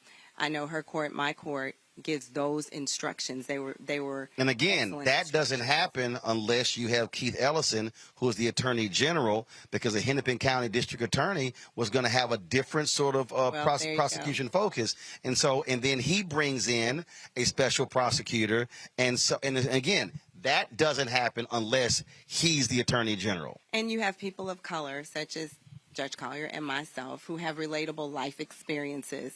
So when the parties are before us, we see differently, we think differently, we know what it means when you're standing in front of us and you give us a story about why you're in the situation that you're in. We understand because we have those relatable life experiences, and we do that every day in court. And so it's changed the face of the judiciary, and that's what's at stake right now, Roland, because if you don't know, you will know you will be whitewashing the judicial system and taking us back to what it was before women and men of color took the bench, whitewashing all white males with, again, that same unrelatable disrespect. You're just a number, all of those things. And so you don't want that. That's what's at stake here when you talk about the judiciary. So as we were preparing, we were setting everything up, there was a radio commercial that was playing one of the black radio stations, and it was a Latina woman talking about some case, and all of a sudden, it's at the end it says, vote against all Democratic judges. And so they're angry about cash bail. And they're assigning that all around the country as, oh, this is the reason why, there's a crime surge all across this country. But those of us who are in Texas know if you don't have that, Sandra Bland likely is still living. That's why she was stuck in jail over the weekend in Prairie View, just 50 minutes from here, because of this bail system. And then this assigning of all these problems tied to that is actually absolutely nonsense, because it's folks not wanting to take into account how this system is stacked against, frankly, poor people. Well, we're proud of the work our misdemeanor judges are doing. And as you know, the bail reform, that case was all about what was happening in misdemeanor courts. And a federal judge found that what was happening with bail was unconstitutional. And it was our misdemeanor court judges that came in with us that settled that lawsuit and did the bail reform. And so you shouldn't be locked up on a trespass or some vandalism, and you can't afford the bail. And so you're locked up unfairly until you can come with the money. Which also costs taxpayers far more money. I also want to make sure that we highlight the work that's being done by the judiciary, because I think that that's significant when you talk about public safety. So the judge's role is to make sure that our constitutional rights are upheld in the courtroom. We make sure that the law is being followed in the courtroom. And when COVID hit, and all of the other counties in the state of Texas were shutting down their courthouses and shutting down jury trials, it was Harris County that was leading the state of Texas in the highest number of in-person jury trials, because we understood the importance of those that are in jail, those that are victims that are waiting for their justice, right? We understood that the system needed to continue. And so we created an operation at NRG Stadium, where we would pick out juries, and we had over 600 jury trials during the peak of COVID, while everyone else in Texas was not doing the work that we were doing. And there were no jury trials. Those people who were just sitting in jail waiting. Yes. And Harris County is very unique, and this is what you don't hear in mainstream media, is that we were suffering from Harvey in the court system up until COVID hit. So when I was elected in 2018... So you had two tragedies going on. Two major. So when I was elected in 2018, I actually gave the court that I preside over, the physical courtroom, to 2 felony judges. And every single civil district judge did the same thing. And so I did not try my first case until this year, from beginning to end, in the courtroom that I was elected in. And so what does that actually mean to your listeners? That means that judges in Harris County were literally going from courthouse to courthouse trying to find a place to try a case. And we still had hundreds of cases go to trial, even though we did not even have the facilities to go to trial. And I want to add, and I love that, because the other thing people, they want to know, well, why aren't y'all saying this in the media? When people are attacking you and they're telling these lies, why aren't you coming out and you're speaking against it? And as you probably know, as judges, ethically, we can't talk about, first of all, pending cases. Secondly, we have to be very careful about cases that have even been adjudicated, because we can't get in at that level. Right. How I wish we could, because we would have a whole lot to say. But guess who can? The voters. And the voters know when they hear malarkey. I'm going to use that word. They know when it's not true and it doesn't sit right. Well, guess what? They can vote. Their vote is their voice. But they can also deal with it right then and there. The information is available. We just can't be the voice. The voter is the voice for us. And so we're asking for them to come out, put all that to shame, because it's all a lie. I can say that. Judges, and especially the criminal court, they've started the Fresh Start program. That program gives listeners who know you've got a record, you can get that record sealed, get it expunged, because those kinds of judgments affect your livelihood, your credit. My court in evictions, we are getting representations for all the tenants so that they don't get a judgment against them. You can't get housing if you have a judgment against you. And so we care. Every day we're looking at the people who come in our court, and we're trying to get at the day-to-day life level. How does this affect your daily life? And so, you know, we want to ask the voters, don't be tricked. Don't be fooled. Stick with what you got. We're doing a good job. We're working hard every day. And you be our voice. Vote and show everybody exactly what you think. All right. Judge LaShawn, Judge Collier, we appreciate it. Thanks a lot. We thank you. Matt Manning, I'm going to go back to you first. Look, you're an attorney. You understand what this means when you change the face of the judiciary. Again, how do we get folks to understand when they're going in to vote why these things matter? Because it's so important for people to understand that it has a direct effect on their life. I mean, both of those honorable judges you had there are district court judges, from my understanding, in Harris County that do just civil cases. But in the state of Texas, the district court is the primary court for trials. So anybody who's charged with a felony is going to go to trial in a district court. And just like I did yesterday to get a client on a PR bond, it's important that I was in front of a judge who not only was a former prosecutor, but who has tried cases and understands that poverty is really the biggest issue as it relates to the criminal justice system. And obviously there's other issues, including mass incarceration. But you need judges who have been in the trenches. And ironically, I'm a treasurer for somebody running for judge right now. And that's what I've been saying for like 9 months.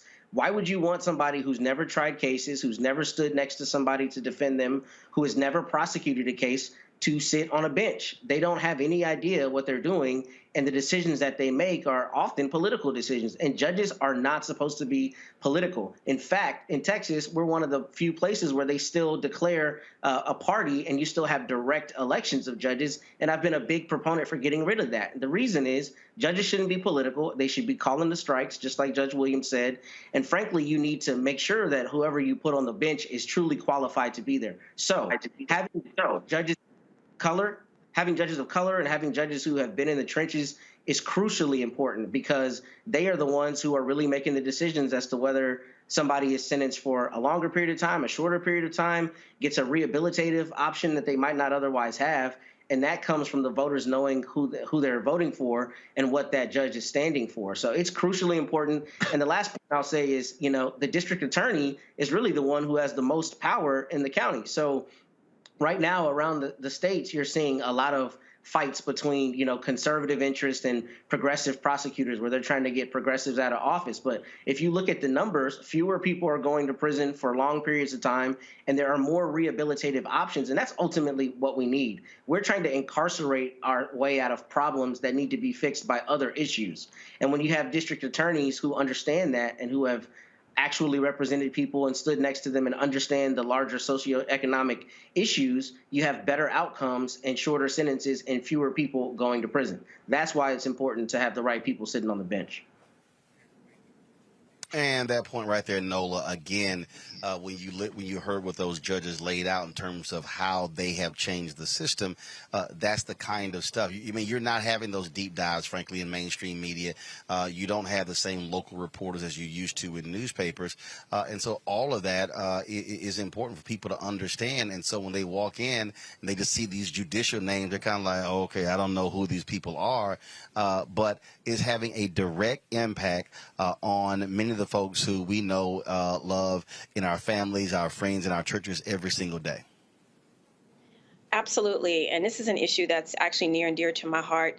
Anytime when I'm teaching a politics and law class, one of the things that really stand out to the students is the issue around judges, and how, students will always ask, well, if it's supposed to be impartial and the politics are not supposed to be part and parcel of legal decision making, why are they declaring, if they're a liberal judge or a conservative judge? And, that's what one of the judges were speaking to. I think that it's a mistake to politicize the legal system, but here we are. And, if we had a system where precedent, or decisis, was actually equitable, then there wouldn't have to be judges that are thinking about making decisions that are more policy-based than more precedent-based.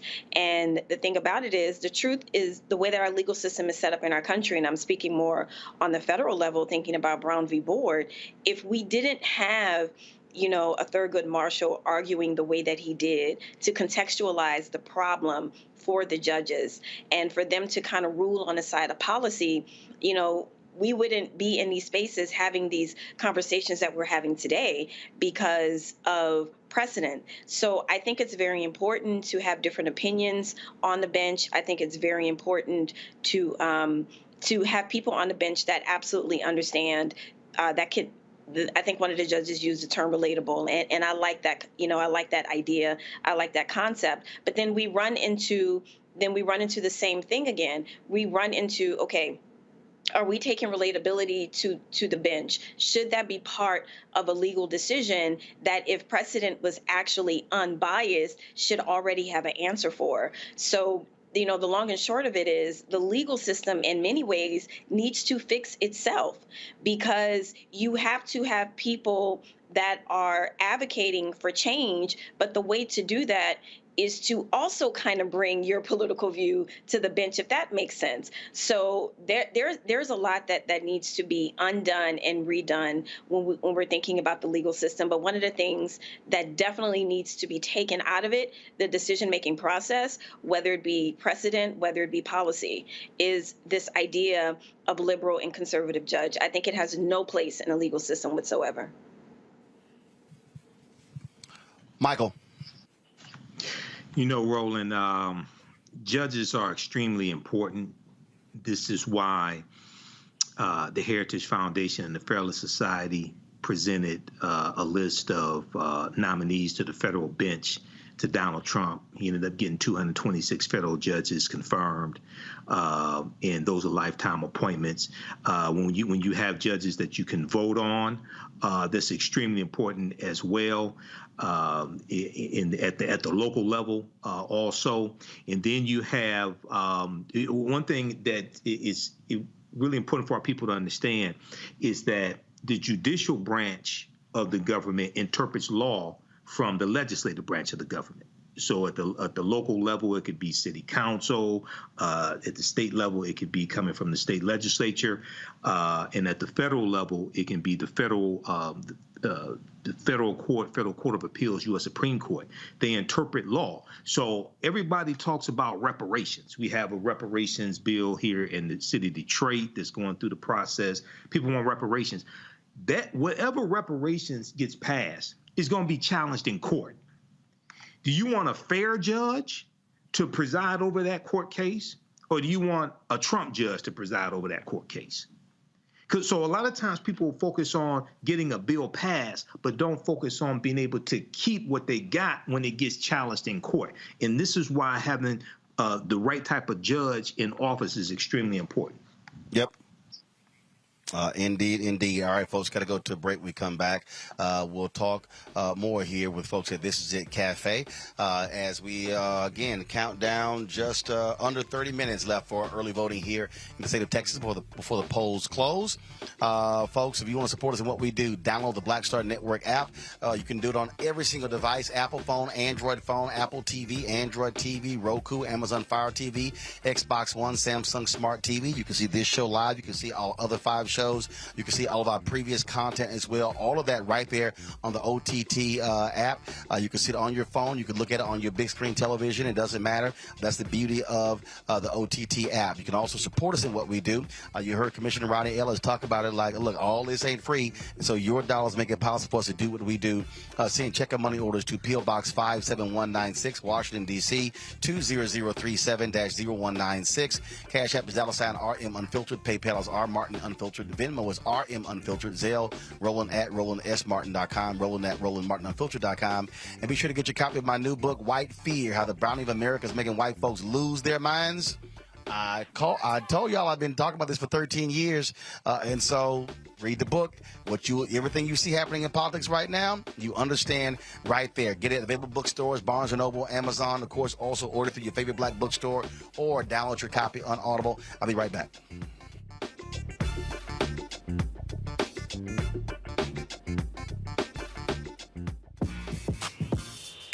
When we invest in ourselves, our glow, our vision, our vibe, we all shine. Together, we are black beyond measure. Know your voting rights. If you are unsure where to vote or don't know if your polling location has changed, call or text 1-866-OUR-VOTE. For more information, call or text 1-866-OUR-VOTE. When we invest in ourselves, we all shine. Together, we are black beyond measure. We've got to stand up. Republicans are banning abortion rights, tearing down democracy, blocking progress. But when Democrats stand together, we win.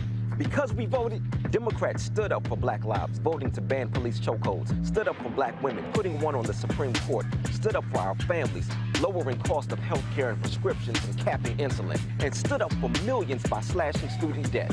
This November, let's stand up together and keep making progress. This is Judge Mathis. What's going on, everybody? It's your boy Mac Wiles, and you are watching Roland Martin Unfiltered.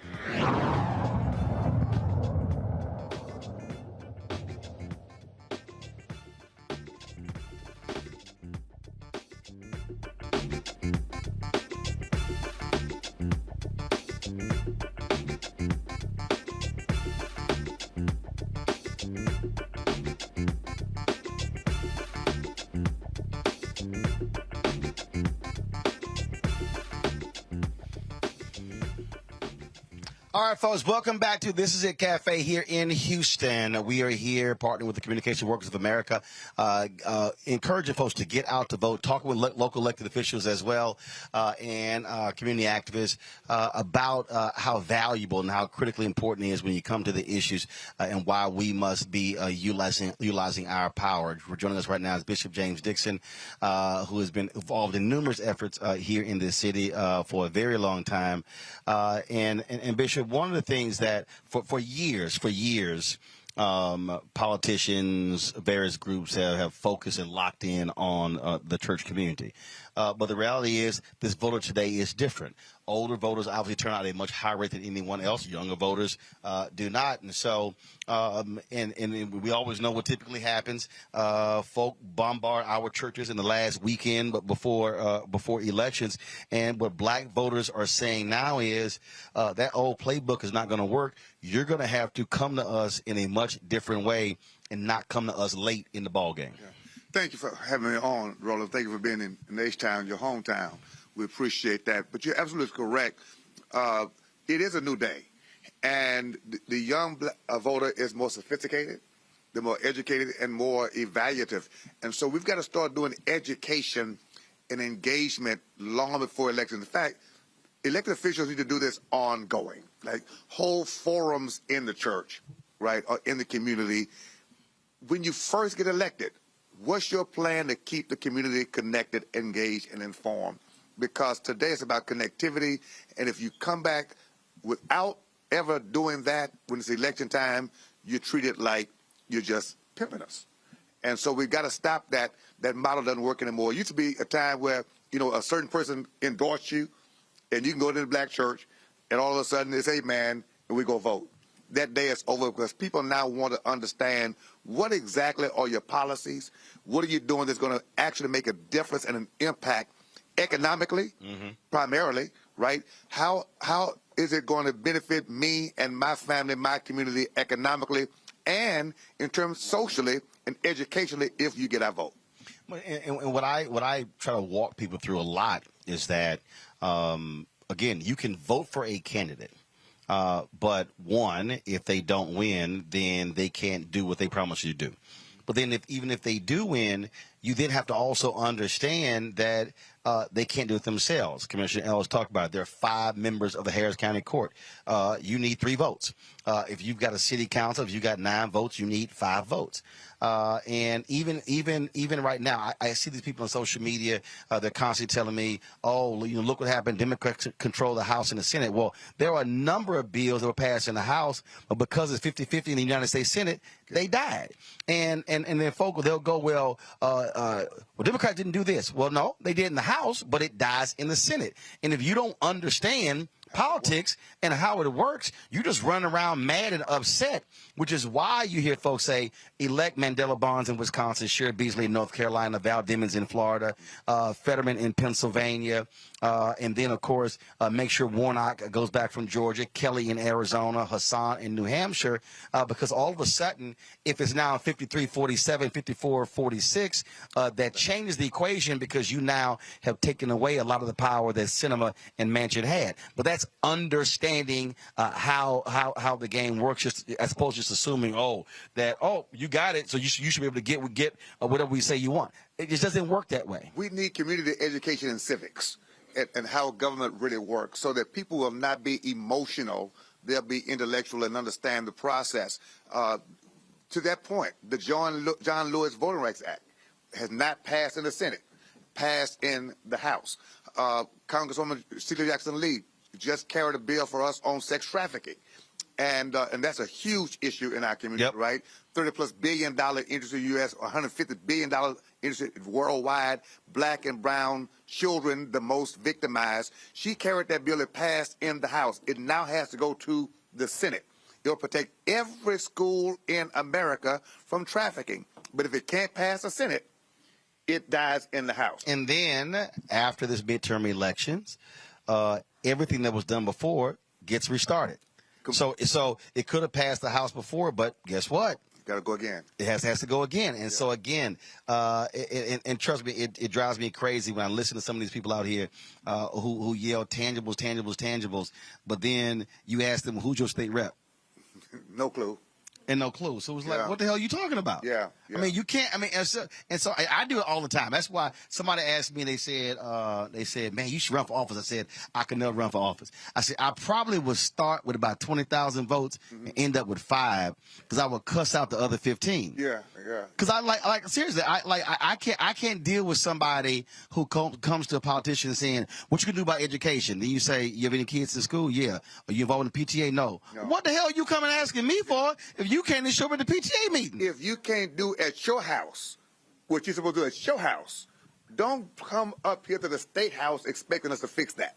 You gotta teach your own kid, make sure your own kid learns, and show up at the school other than for a ball game.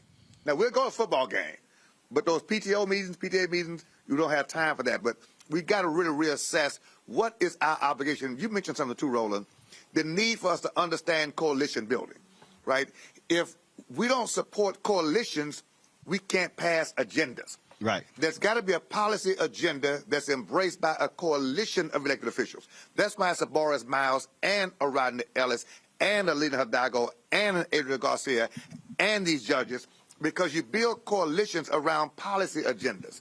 Then you can effect change in systems at the local, state, and federal levels.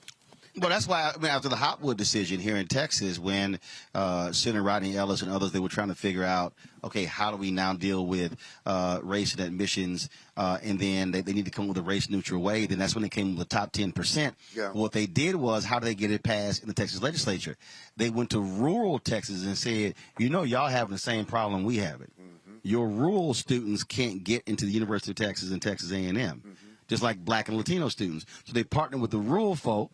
That's how it got passed. Right. And so that's the whole point. Coalition. You got to figure out, if I need to get something passed, who do I align with to actually get it done? I need to figure out what motivates you, what motivates me. And we often talk about voting for a person.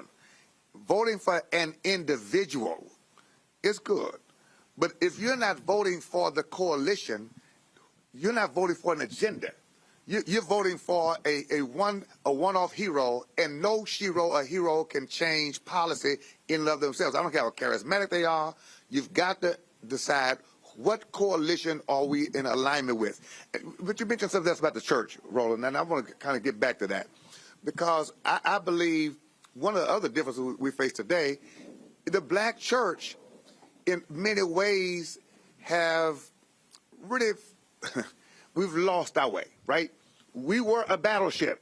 Again, I go back to those four institutions MLK said. Yes. He said that a prime position to liberate black people. He said the Negro Church, the Negro Press, Negro fraternities and sororities, and Negro professional and business organizations. Absolutely. And he said all 4 have never fully committed themselves to the true liberation of black people. Never have. And I want to say this, the black church, everything God has ever done for black people has been done through faith. That's just his history, right? And when we think about the black church was our battleship, but the black church now has become our cruise ship. Ooh. Okay. And so what we have now is we got cruise ship captains. That'll preach. You feel what I'm saying? We got cruise ship captains rather than battleship captains. And a cruise ship captain plans entertainment. He makes money. The owner of the boat gets paid. The people on the boat have a good time that they're willing to pay for. But nobody gets empowered. and cruise ships steer away from voter suppression and protest and advocacy, right? But battleships are built for war. And so the battleship captain is looking, where is the trouble? Like, where's the problem at? The problem is in the jails. The battleship goes there. The problem is in the schools. The battleship goes there. The problem is in the State House. The battleship goes there. We can't get cruise ships to show up. But it's easy to build a cruise ship when you got a cruise ship market. And so we got black folk now who will take their money to a cruise ship until they get in trouble. And then they'll call the battleship, can you come get my son out of trouble? And then they take their bus right back to the cruise ship and give the money. So when I look at your show, because I watch you, right, I'm saying, I feel your pain. You are a battleship in media, right? You got a platform. You go to war every day for our community. Why can't you raise money? Because cruise ship-minded Negroes and others won't advocate for a show like yours because they want to be entertained. Now, they'll watch entertainment all day and night. Right. But they won't watch you. They're not raising their kids to watch you because they're raising some more cruise ship kids right behind them. But as you said, except when they get in trouble. Except when they get in trouble. Oh, I got the emails. I got the emails and blowing me up. Hey, I need to hire a lawyer, or my son was wrongfully convicted. Hey, Roland. Roland. I can hear him right now. But the politicians too. Yeah, I know. I hear you. Trust me. When all of a sudden, hey, this is happening, and then I turn around and go, now you do know the federal government is spending $1 billion a year on advertising, but black-owned media is getting $51 million. See? Where you at? Where you at? Where you at? And I'm like, and I said, guys, those are real numbers. In the advertising industry is going to spend $322 billion this year, and black-owned media gets 0.5% of the $322 billion. Now, and so that's why when every time there's a cabinet secretary that comes on my show, when I did transportation secretary Pete Buttigieg, he knew I was going to ask about the advertising contract. Yeah. And when the commerce secretary come, I said, who controls your advertising contract? When HHS, I said, make sure y'all spend it. Look, one of the first things I did when Biden was elected was meet with Susan Rice. I'm like, since you over race and equity, let's explain to you what the whole deal is. And then I got to walk folk through, because again, their whole deal is, well, man, can you come here and here and here and cover this stuff? And I'm like, okay, you don't fly for free. Yeah. I said, and so then I walked them through that. Yeah. But then I got handkerchief head Negroes who then go, well, I don't know, how dare you take this Democratic money you've been to shield political ads? And I'm like, but Sinclair got $340 million in political ads. iHeart, Cumulus, all the other media companies getting advertising money. Oh, but y'all saying black media can't. You're supposed to do it for free out of the goodness of your heart because you're a brother. And I'm saying that's because people don't understand that the battleship takes money to operate. Right, like right here, like some dude put on YouTube on our chat. He goes, "Roland always after the bag." Well, you need the bag to stay in business. Hold on. I mean, this the Bible says money answers all things. That's what the Bible says, that money answers all things. It's amazing that we don't mind seeing others prosper in their craft. You shouldn't just have to survive to do this, right? You got children and all that too. But here's my point. But also, we want to be in a situation where we have 100 staffers.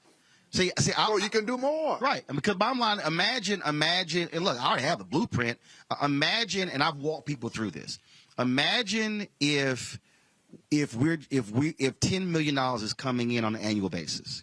Now all of a sudden we go from 15 people to 50 people. Now all of a sudden I have people who are actually located in 5 cities. So when something moves in Atlanta, Chicago, they're already there. We can live stream. We can do all of that. We have folks who are writing stories. Now all of a sudden, then when these things are happening, we're not, hey, MSNBC, could y'all please, come cover us? I'm like, no, we're not asking anyone now. Now we're building capacity. That's how it is. So when I walk folks through, because we had a whole segment called "Where's Our Money," 95%. I watch you. Oh, I know. I can preach your sermon because listen. But it's all connected. Yes. If you're unable to drive the revenue. You can't cover, you can't travel, you can't advance the stories. And then folks say, well, why is it we didn't know? Because you're watching CNN, who gets a billion in profit. And they're not going to tell you. Fox News gets 1.8 billion in profit. MSNBC is doing 700 million in profit, and you don't have a single black-owned media entity, and even of the ones that are largest. Essence don't do what we do. No. Urban One don't do what we do. No. Black Enterprise don't do what we do. Black don't do what we do. There's no other black-owned media outlet that does what we do, broadcasting shows on location, covering marches, covering rallies, covering stories. And I'm going, but to your point, but we will cover entertainment. Listen, we will make sure Negroes know how to look good, smell good, sound good, feel good. But that's entertainment. That's not empowerment. And people need to understand the difference in that, right? And here's my question, because I listened to your whole deal about the media and the budgets, and then I did research after that. Because I said, the point the man is making, people are still missing it. If we don't see to it that we leverage our collective spending power and voting power to make sure we've got independent black media. There you go. We'll never have an independent black message. No. All right. So everybody else has their message, right? Yeah. That's why that movement was able to garner what it garnered to stampede the Capitol. Yeah. Because they have messages every day. Oh, the conservative billionaires. So you take Prager, Dennis Prager, PragerU. Yep. Their seed capital was two conservative billionaires in Wiley, Texas. They gave them $7 million to start. They raised $22 million their first year, $25 million their second year. The New York Times does this huge article on them saying by their second year they hit 1 billion views. Now, mind you, okay, by year 2 they hit 1 billion views. They were funded $47 million in 2 years. Wow. Okay. Wow. So now you take the Daily Signal, the Daily Wire, the Daily Caller. You take Breitbart. You take Steve Bannon's operations, Alex Jones' operations. You can go all. So what you have is you have an entire media ecosystem that's alternative. But then conservative took the same money and they took Salem Radio. So all of the Christian radio stations, they got them. They got that. Then they bought Sinclair. They got that. Then they're buying other station groups. So now, so Fox News is the Death Star. They basically send the signal out and then drives everything else. So that's why now, if you are a Republican and you're running in Wisconsin, you don't worry about mainstream because you hit every single one of those conservative radio talk shows, podcasts, and the digital operations, and that's what you're doing. On the liberal progressive side, they actually fund entertainment. They got animation and entertainment. When Air America Radio launched, I actually flew up to New York and interviewed with them, and they had comedy writers. And I was sitting in the interview, and I was like, "What? Why are we talking about comedy? I thought y'all launching this to compete against Rush Limbaugh." And their answer was, "Yeah, but we got to make folks laugh." I'm like, "No, you don't." I'm like, "What are y'all doing?" And I was sitting, and they literally said, "Hey, well, the reason we didn't hire you because we didn't think you could be funny." First of all, everybody that watch my show know I'm funny, but I ain't trying to joke all doggone day. Roland, but that takes us back to our history, right? All we need is a song and a dance and a joke, and they're still treating us like that, and we keep buying into it. That's why what you're saying right now is so necessary. This is what I've said to various groups to understand how. First of all, when you know how to do this, when you know how to do this here, so we'll probably end up doing 2.75 million in revenue this year. We should have done 2 million in political advertising alone. We'll only do 187. That's disgusting. That's just we should on the low end we should have did 500. Yeah, that's on the low. That's 25% of what we should have gotten. Yeah. We'll end up doing 187 total. But now people expect you to operate. Right, absolutely. Like you got the full deal. So imagine now, and again, this is and I purposely try to walk the audience through this, so they can understand how you're now able to build this. So we've got this show, 5 other shows, 3 shows in development. We signed a deal, so we'll be launching the 24-hour streaming channel. Now, what folk don't understand is I'm already worried about how's everybody get paid in 2023. You making brick without straw. Like people don't understand. I'm literally sitting here going, okay, all right, no, I'm not spending $200 on that because how much I'm going to need in April. I'm already there. I'm already there in terms of, okay, this pending recession, what's going to happen with advertisers. And so now all of a sudden, imagine if all of a sudden it's, all right, you get a total allocation. Let's say someone comes at 2 or 3 million or 5 million, and you got a major sponsor. Now all of a sudden you can breathe. Now you can build out. Yeah. Now all of a sudden you're now saying now I can play on a larger field. Yeah. Now all of a sudden we can broadcast from more places. We can now market more. We can now build more, and now we can drive messaging. What the right is doing is that they're using media to drive messaging. Absolutely. And so now all of a sudden, and on Christian TV, go back to that, please. Please go back to that. So again, it's messaging. Roland, please, I don't want you to miss this. Because you talked about day studies of the show. Yes.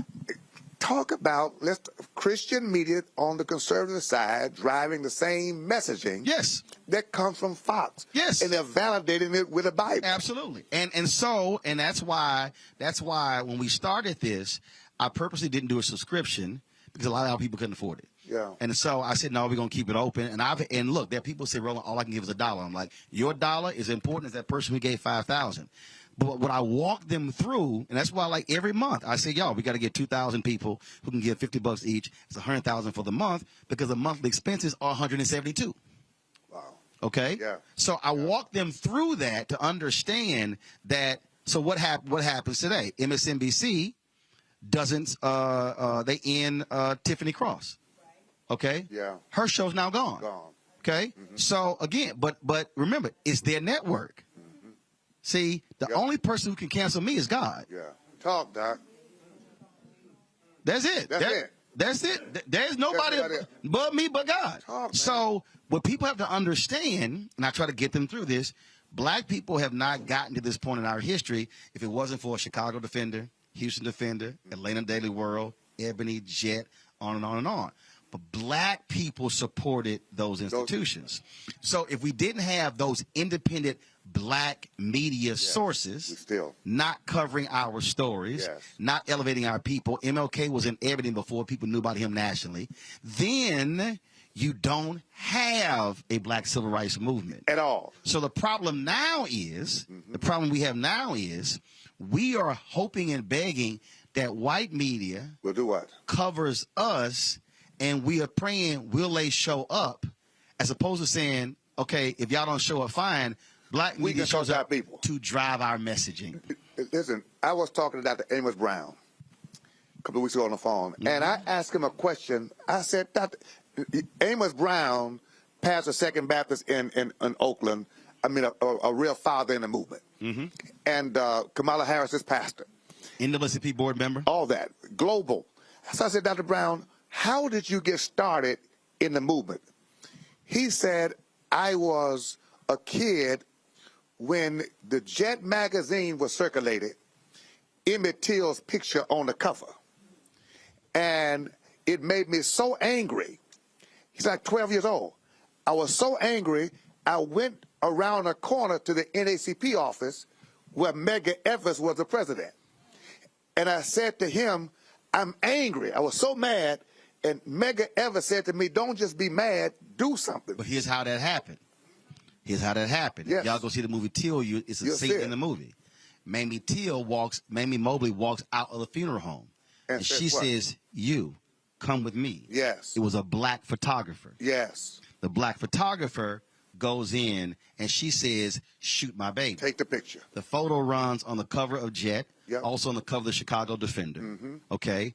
What the movie doesn't also portray is that it was reporters from the Tri-State Defender and the Chicago Defender who tracked down witnesses and secretly drove them into town to testify. Wow. Black newspapers did that. That's who did that.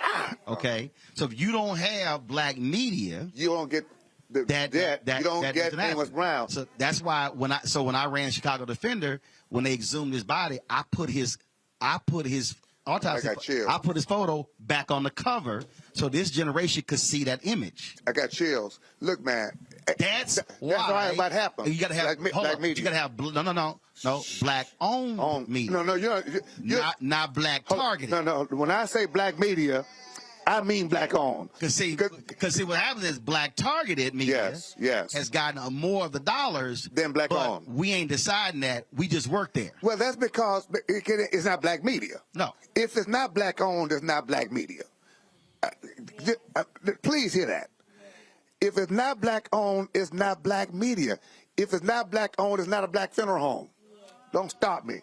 So I'm saying, so Amos Brown says that to Medgar Evers. You know what he did? He said, "What can I do?" There you go. And Medgar Evers said, "Start the youth chapter for the state of Mississippi." So at 12 years old, Amos Brown starts the first statewide youth chapter for the NAACP because he sees Emmett Till's picture on Jet cover. Look, this is amazing. So now, when James Byrd was killed, Reverend Sharpton and I went to the funeral in Jasper, committed Don King. I was there covering it. You were there. I was down in Jasper. Right, but you know how many Negroes never showed up there, right? Right? And so we committed Don King to $100,000 for the family without asking him, right? And then called him afterwards. Flew to New York with the Byrd family, got that of me with Don King for the $100,000, and Emmett Till's mother met us at the dinner and testified to the Byrd family the very story you just told. And Don King said $100,000 is not enough. Here's $200,000.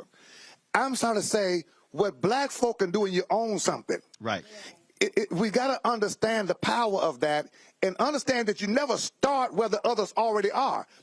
Our problem is we want you to already be where the others already are. It doesn't work like that. You got to build something to have something. I will give you. I'm gonna give you this last one before we go to break. We didn't talk about voting yet. I'm sorry. No. Because actually, it's all tied. Yeah. It's all tied. Yeah. So we all have seen that image of Bernice on the lap of Coretta Scott King at the funeral. Moneta Sleep, he becomes the first African American to win a Pulitzer Prize for photography because of that photo. But here's what people don't understand: white media said no black people could be in the press pool. No black people. No black people. Lerone Bennett, Ebony, Simeon Booker, Jet, go to Coretta Scott King, and they say, "Miss King, white media will not allow any black media in the press pool to cover MLK's funeral."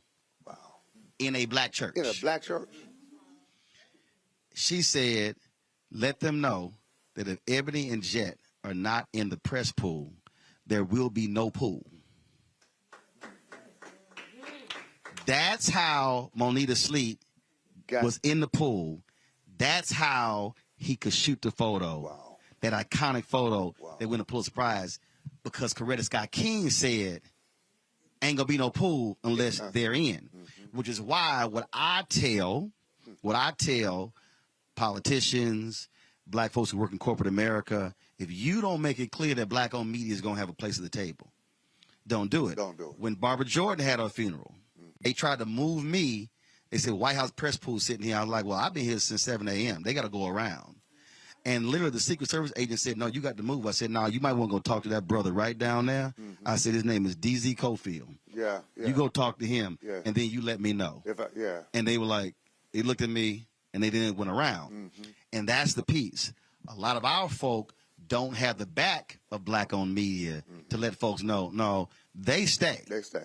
Y'all might not. You might. Right. You may not make it. Yeah, but they're gonna be in the room. Absolutely. And which means that for those black folks who are in corporate America, who are also in these institutions, they're gonna be able to say, we better make sure there's a line item in that budget for them, and not just for them. And that's why we got to only vote for people, whether they're black or brown or white, who are going to support our agenda of empowerment. That's what the coalition is all about. Because there are some white people, I can tell you right now, point blank, there are some white people who work in major companies who have said, no, we are going to support Roland Martin Unfiltered. And there are some black people who have said, don't buy. Don't buy. I can do a roll call. That's plantation mentality. I can do a roll call. So give me a white conscious person. Yes, sir. Over a clueless brother or sister any day. Well, what black folk got to understand is you're respected more by white America when you stand for your community. When I joined the board of the Harris County Sports and Convention Corporation, NRG, I started asking questions like, where's the black minority participation? Is there a policy? There was no policy. We're looking into it. Research came back within a year, full policy, 30+% participation. So you weren't not just there just to sit at the table and be happy. No, I'm there to be who I am. There you go. And to help improve their quality by adding black brilliance to their repertoire of procurement. There you go. Which also builds black economics. Absolutely. Bishop, always good to see you, Doc. Man, y'all go vote. Don't forget, go vote. Always good to see you, man. I appreciate it. Thanks a bunch. Going to a quick break. We'll be back on Roland Martin Unfiltered on the Black Star Network in a moment. When you talk about blackness and what happens in black culture, we're about covering these things that matter to us, speaking to our issues and concerns. This is a genuine people-powered movement. There's a lot of stuff that we're not getting. You get it, and you spread the word. We wish to plead our own cause. Too long have others spoken for us. We cannot tell our own story if we can't pay for it. This is about covering us. Invest in black-owned media. Your dollars matter. We don't have to keep asking them to cover our stuff. So please support us in what we do, folks. We want to hit 2,000 people, $50 this month, raise $100,000. We're behind $100,000, so we want to hit that. Y'all money makes this possible. Checks and money orders go to P.O. Box 57196, Washington, D.C. 20037-0196. The Cash App is $RM Unfiltered. PayPal is R Martin Unfiltered. Venmo is RM Unfiltered. Zelle is Roland at RolandSMartin.com.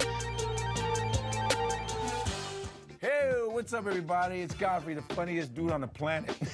And you're watching Roland Martin Unfiltered. Ow.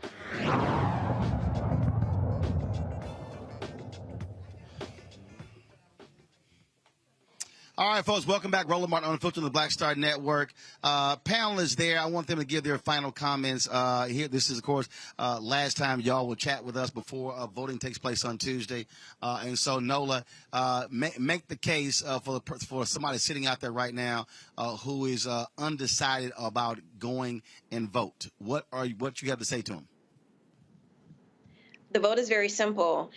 If you are undecided, think about if you want rights, think about if you want freedom, if you want to wake up in a country where freedom is actually respected. Think about if you want to wake up in a country where women do not have to worry about what they look like or what they say. Think about if you want to wake up in a world that's moving forwards and not backwards. And it's really just as simple as that. There are people who want us to move backwards. And that means if we're moving backwards, if women's rights are trampled upon, that means other rights are going to be trampled upon. Affirmative action is on a chopping block. That means perhaps interracial marriage is on a chopping block. That means perhaps integration is on a chopping block. And then we don't know how much further people are willing to go. So fight like your life is on the line, fight like your children's lives are on the line, and fight like your grandchildren's lives are on the line, because it really is. All right, Noah, we sure appreciate it. Thanks a lot. Matt. Look, they work for us. We don't work for them. And what we have to remember is that when we go to the ballot box, we tell them whether we want to keep them in that job and or who we want to replace them with. So your vote is crucially important, because if you don't go and vote, then you don't get to have a say on who's representing you. And beyond that, as we've talked before, the reason you go and vote, particularly in down ballot races, is because if you want that pothole filled, if you want better books for your kids' school, if you want better options as it relates to government programs, you have to go and speak your voice at the ballot. So we need to get out of this idea that, you know, they just make decisions in some far off land and give us what they decide to give us. It doesn't work that way. They work for us. We don't work for them. So in order for them to do the job that we need them to do, we have to tell them how we feel about the job that's being done. And we also have to tell them what we need. So make sure you know everything about local propositions, local bonds. A lot of those things that seem like Greek to us, a lot of times are the most important, because they'll tell you how your city is going to fund the street budget or whatever, you know, issue you have for the next 10 years. So make sure you know what the issues are. Make sure you know who's running. Make sure you go vote. There are too many people who lost their lives for us to have the right to vote, for us to squander it. Roland's shirt is perfect. So make sure you do right by the ancestors and go exercise your vote that they fought, bled, and died for. Facts. Michael. Well, politics is the legal distribution of scarce wealth, power, and resources, and the writing of laws, statutes, ordinances, amendments, and treaties, their adoption, interpretation, and enforcement. You don't vote for exercise, you vote for power. And when we look at what's happened in this past administration, there have been numerous policies put in place, numerous bills passed to benefit African Americans, $5.8 billion for HBCUs in 2021, a record amount of funding for HBCUs. When we look at the $1.9 trillion American Rescue Plan that saved the economy, that helped African Americans, whether it was stimulus checks, whether it's $46.5 billion when it came to rental assistance, whether it was funding to hire more teachers, whether it was also the $4 billion in debt forgiveness for African-American farmers, Latino farmers, et cetera. Now, white farmers sued to block that. That's going to be handled in the courts. But if it was not for people like Senator Raphael Warnock, who helped put that in the bill, you would not have that. You have the Inflation Reduction Act. You have the Emmett Till anti-lynching bill, the first anti-lynching bill in the history of this country. It took 122 years to get that. That happened under this administration. You have student loan forgiveness. 500,000 African-American families are going to be moved from a negative net worth to a positive net worth. It's going to wipe out the remaining student loan debt for a little more than 25% of African-Americans who hold student loans. So there's so much that's taking place, executive orders on policing, things of this nature. So do your research. Once again, this document, people said they couldn't see it before. The Biden-Harris administration advances equity and opportunity for Black Americans and communities across the country. WhiteHouse.gov is last updated June 19th, 2022. Is 22 pages that walks you through step by step, shows you how makes a direct connection between the policies from the Biden-Harris administration and how they're helping the African-American community, and compare them to Republicans because they have voted against most of these policies and are trying to take us back and block more policies being put in place that are beneficial to us. Yep. All right, then, Michael, I appreciate it. So, Nola, Michael, and Matt, thanks a bunch. I appreciate y'all joining us on today's show.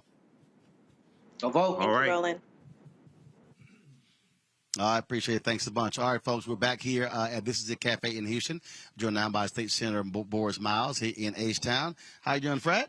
What's going on, my brother? All good, all good. Good to see you. You know, I'm glad you're finally telling people the truth. You've never been filtered, my brother. For 40 years I've been knowing you've never been filtered. I wasn't going to the elementary school. That's right. Trust me, I got in much trouble at Clinton Park in Pleasantville. Yes, you did. So, as a matter of fact, I was talking to somebody, and they said, I don't know if it was an interview. I think Jamel here asked me. She said, you know, when did you start to gain your voice? I was like, out the womb. I said, trust me. I said, I've been checking folk for a long time. So I said, this ain't nothing new. Look, Texas legislature, there are 31 state senators, 2 black. 2 blacks. And that's one of those things that I'm We're always the smallest body of state senators in the country. right, and it's a perfect example of how real estate plays a part of this. And what we're now seeing in this country, what happens in many of these red states, in these red counties, it's a whole bunch of people who are represented by land and not actual people. That's correct. And so the politics is changing, if you will, and we see it even happening.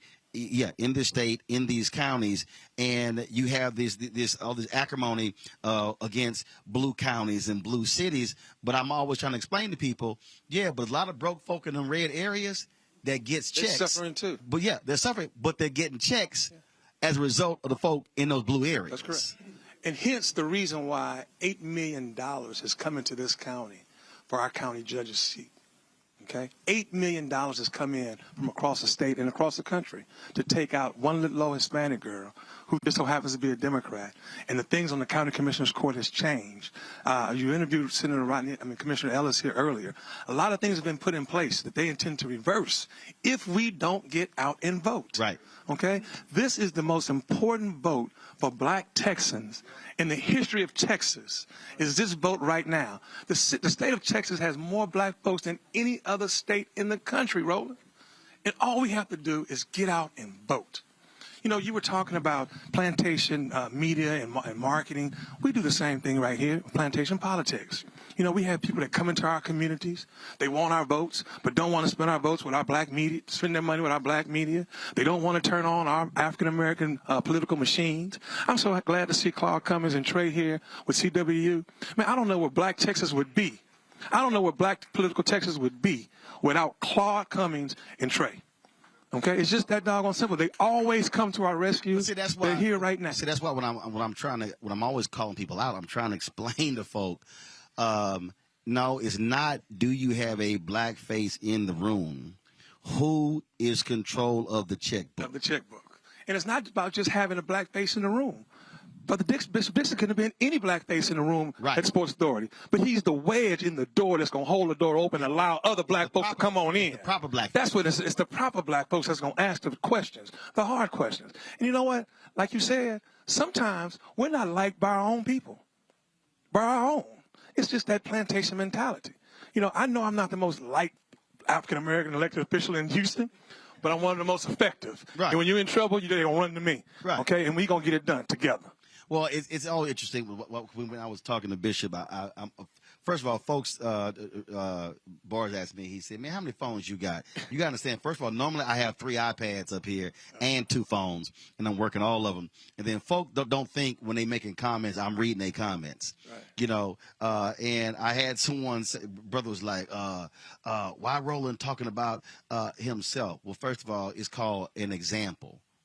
It's called it's called an example. It's called the Roland Martin Unfiltered Daily Digital Show. and if I'm telling you paid about the cost to be the boss, and if I'm telling you about something that happened while I'm in the room, how else you gonna get the story? But to your point, some folk, it's plantation mentality, man, and we've got to shake ourselves from it. Okay, we've got to, like Bishop Dixon said, we got to build stuff and own stuff so we can have stuff to say about. Okay, unless you own something, unless you can point to something and say, I've done that for the community, unless you can show us some black folks that you've helped along the way, some young black kids that you've helped along the way, unless you can show us a community that you've bettered in some kind of way, don't sit back and criticize us for those of us who are trying to make it better, who are trying to make it better. Most of the time, we're our worst own critics.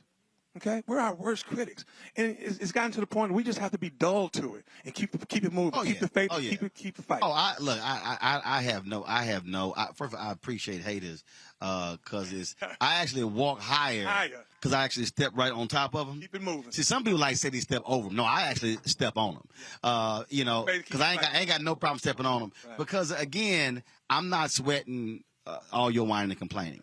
That's why when we talk about this election, when we talk about what has to happen, when I have these folks who you trying to be a Democratic shield, I just walk them through. Show me your 5 issues. And I tell them, I say, just give me your 5 issues. Give me your 5 issues. In fact, there was a brother who came up to me last night. We were in Tarrant County. He was working at the golf club. And when we started, there was another brother. He's like, man, you know that? He said, that's Roland Martin. Dude was like, man, I ain't never heard of him. And so, no, it was fine. But here's what happened. I mean, that's that we started. He said he ain't never heard of me. Well, then we started doing the show. Started doing all the interviews. Well, he didn't go Google's. Runs back. And when it was over, he said, "Hey, can I holler at you?" I'm like, "Yeah." He said, "Man, look, he said, I don't know nothing about this voting stuff." He said, this is what he said. "I was raised to vote on Democratic plantation." I said, "Stop." I said, "Why are you using plantation language?" He's like, "I really can't tell you why." I said, "Okay." I said, "I don't want you to use Democrat." I said, give me 3 things you care about. And so he threw out 3 things. I said, "Okay, this is how Republicans voted on your issue, how Democrats voted on your issue." And I said, "Now give me 3 more." And I just walked him through. He's in Texas. This democracy is at stake right now on this vote. This brother said, I said, "I ain't ask you whether you're a Democrat." I said, "What do you care about?" I said, "So on these 6 issues you care about, Republicans voted against all 6. I said, "Now how you gonna vote?" Brother, he said, "Man," he said, "I sat here and I listened to your show. I ain't never heard of you." He said, "But now I have a totally different understanding of why vote matters." And that's what I'm saying, Brother Martin. This is the most important vote for black Texas that the history of Texas has ever seen. Democracy is literally at stake. Let me tell you something, man. In the state house that I serve in that Senate, there's only 2 African Americans. The rules change as they want to. The Constitution is bended and twisted as they feel free. Everything is at stake right now, okay? And there's only 2 of us fighting that fight. We have our Hispanic brothers and sisters in the Senate. There's probably 7 or 8 of them. And together as a coalition, Bishop District, we still can't win none of the fights. I've been serving for 17 years now, Brother Martin. 17 years. And I've served as a double minority throughout the entire 17 years. In a Democratic Party that's never been in leadership, and as an African American. And I still try my hardest to bring bacon home to the community. And let me tell you something. I wouldn't be able to do it unless I owned and had something. Okay? I'm what's called a free Negro. And I tell people that all the time. I'm a free Negro. I finance my own campaigns. My campaign still owes me $650,000. And I'm proud to say that. Because I can tell them, "Kiss my ass. I will not allow you to do this to my people." Okay? I just won't. I stay in the fight. I'm in the fight. Thank you, brother. I stay in the fight. I'm in the fight. It's biblical. Okay? And when people come to me, when people come and say, "We need the black vote, we need the black vote, the black vote," our political machines take gasoline. Right. Gasoline costs money. Gasoline, food. Okay, food. Yeah, I mean, and if not for people like Claude, like I said earlier, for Claude Cummings and CWA, I don't know where we would be, brother. I just don't know. But this vote, tonight, the polls just closed early voting. All they have left is Tuesday. We will be out on the streets making sure that everybody is reminded this is a critical vote. It's an important vote. You have to get out and vote. The last day is Tuesday because we have a lot at stake as African Americans in the state of Texas. Indeed. Thank you for being here, brother. Appreciate it, my friend. Thanks a bunch. All right, thanks a bunch. Folks, our last guest is going to be, you heard Bars Bridge. I ain't got to introduce Claude now. Bars handle all of that. We appreciate Claude and I run each other several different times. I was here in Houston a couple of Sundays ago for a GOTV rally. We were talking about coming back, doing something here. And he said, "We're going to get you back," and we're here. So I appreciate it. Claude, let folk know your title was CWA. Well, I'm glad you're here, first of all. And you know now that my mouth and my feet move in the same direction. That's great. So my name is Claude Cummings, Jr. I'm the Vice President of the Communication Workers of America. I represent about 50,000 union members in Texas, Missouri, Oklahoma, Kansas, and Arkansas. And I help fuel some of the battleships. And for the folks who don't know what the Communication Workers of America is, it's the labor union. The labor union, we represent a number of different unions across the country, very amalgamated, AT&T employees, Verizon employees, state workers in the state of Texas. As a matter of fact, I'm probably elected because of the state workers. They're the largest local in CWA, as well as the airline industry, manufacturing industry, and other industries. And and one of the things that, our first partner for this show was AFSCME, Lee Saunders, my alpha brother, and they were the first partner. If it wasn't for them, this show doesn't get launched. Right. And it was interesting that after the Janus decision, there were a lot of people who thought unions were DOA, but the reverse has happened. The reverse happened. And that is more and more Americans now are saying, you know what, the hell with this right to work or just taking everything. We now understand why you got to have collective bargaining. Exactly right. And one of the things that it helped unions do is start talking to their members again. There you go. That's exactly what it did. We started working, right. Focus members. We started working again, and it has made a difference. But if I may, I want to address just two or three things that you've talked about on today, especially when it comes to our Get Out the Vote effort. As of today, there have been 4.9 million Texans that are voting. Right now, we're 8.8% of that vote. We need to be at 11% at least to have a chance. I'm talking about African American voters now. We need to be at 8.8% of the early voting. We need to be at least 13 to 15% to win. If we're at 13 to 15%, we win. If we're at 18 to 20% of the total vote in the state. If we're 18 to 20% of the total vote in the entire state, we win every election, including Beto. Now think about that. Boris, Senator Miles, and some others. We have more African Americans living in Texas now than any state in this country. And if we can get them registered and get them out to vote, we flip this state. We flip this state, we change the country. Simple as that. And so my efforts have been to work on GOTV and the African American community. Now, one of the things that happened after Citizens United, when the Supreme Court ruled that corporations are people, it also did one other thing. It gave unions the ability to spend money outside of their membership base. And so since Citizens United, I have diverted a lot of the resources that I would normally give to candidates and put it into independent expenditures and on the ground. Simple as that. And that was what has made a difference in Texas and the counties that we have won. Now, remember, and your listeners need to know this, all of our large counties in Texas, we won. We're blue in Houston. We're blue in Dallas. We're blue in Austin. We're blue in San Antonio. But what has killed us, and you mentioned this earlier, is that we have not been able to get the Democratic Party to have candidates in some of these smaller counties. We have 254 counties in Texas. And I have been begging and I have been pleading for years. Put people in races in these small counties. Are they going to win? No. But it will give us an uptick in the total amount of votes. Because if the Republicans run it unopposed, they're running unopposed. No reason to turn out. No reason to turn out. No reason to go vote for any of the candidates because they're not running anybody. And so I made a conscious decision to start putting my money into independent expenditures and to GOTV programs strictly for African American communities, for media, as well as newspapers, as well as radio. And that's where I invest a lot of my money.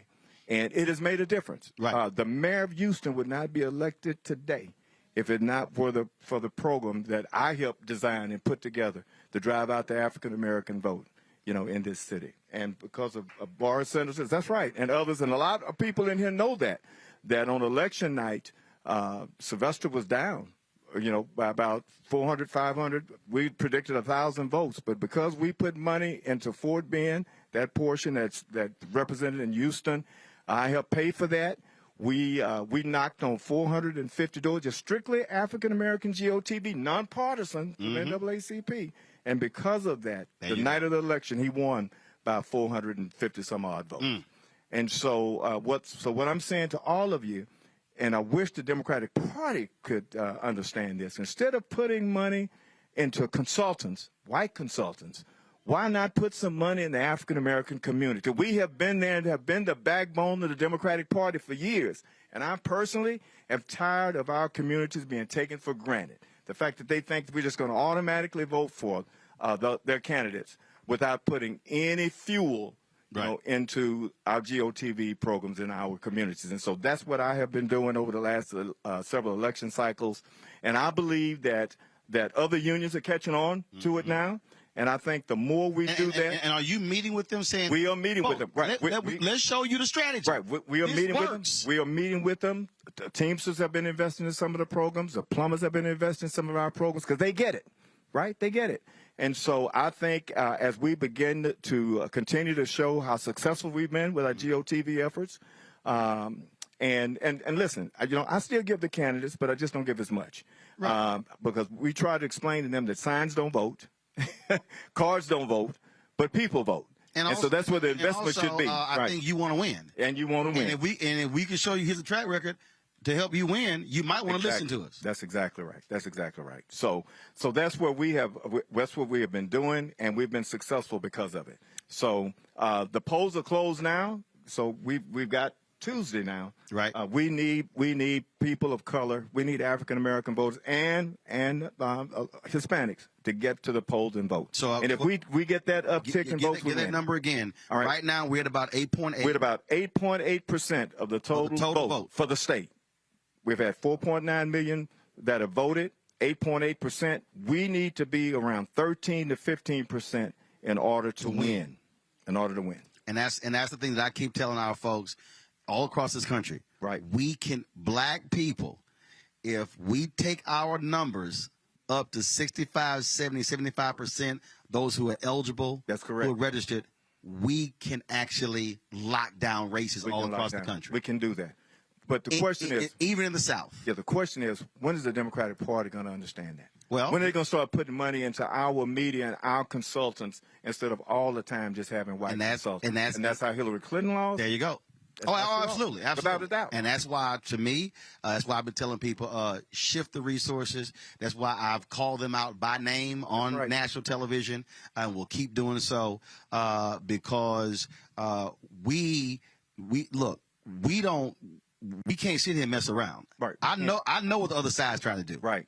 We know exactly where they're trying to go, and I'm not having any part of that. So we got to keep swinging. We are. We're going to continue to swing. Claude, we appreciate it. Right, thank Glad you. to partner with you coming back to Texas. Right. Look, and we ain't got to wait. Again for election year. Let's keep doing this thing. And as I say all the time to folk, all the times I was in a meeting with one company, and they said, "So we would love to do something. So who should we call?" I was like, "I don't have no team." Right. They're like, "What do you mean?" I said, "No." I said, "I have a team." Right.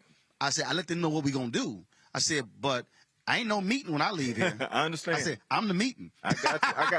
Let me say this I have to give kudos to Bishop Dixon, who's the president of the NAACP. I'm on the national board of the NAACP. I'm his first vice president. He's done such a great job in a nonpartisan way driving out the vote. And I just have to say something about Senator Miles. When you're talking about a real fighter for us in the Texas Senate, this man here fights for us. There you go. He's a fighter.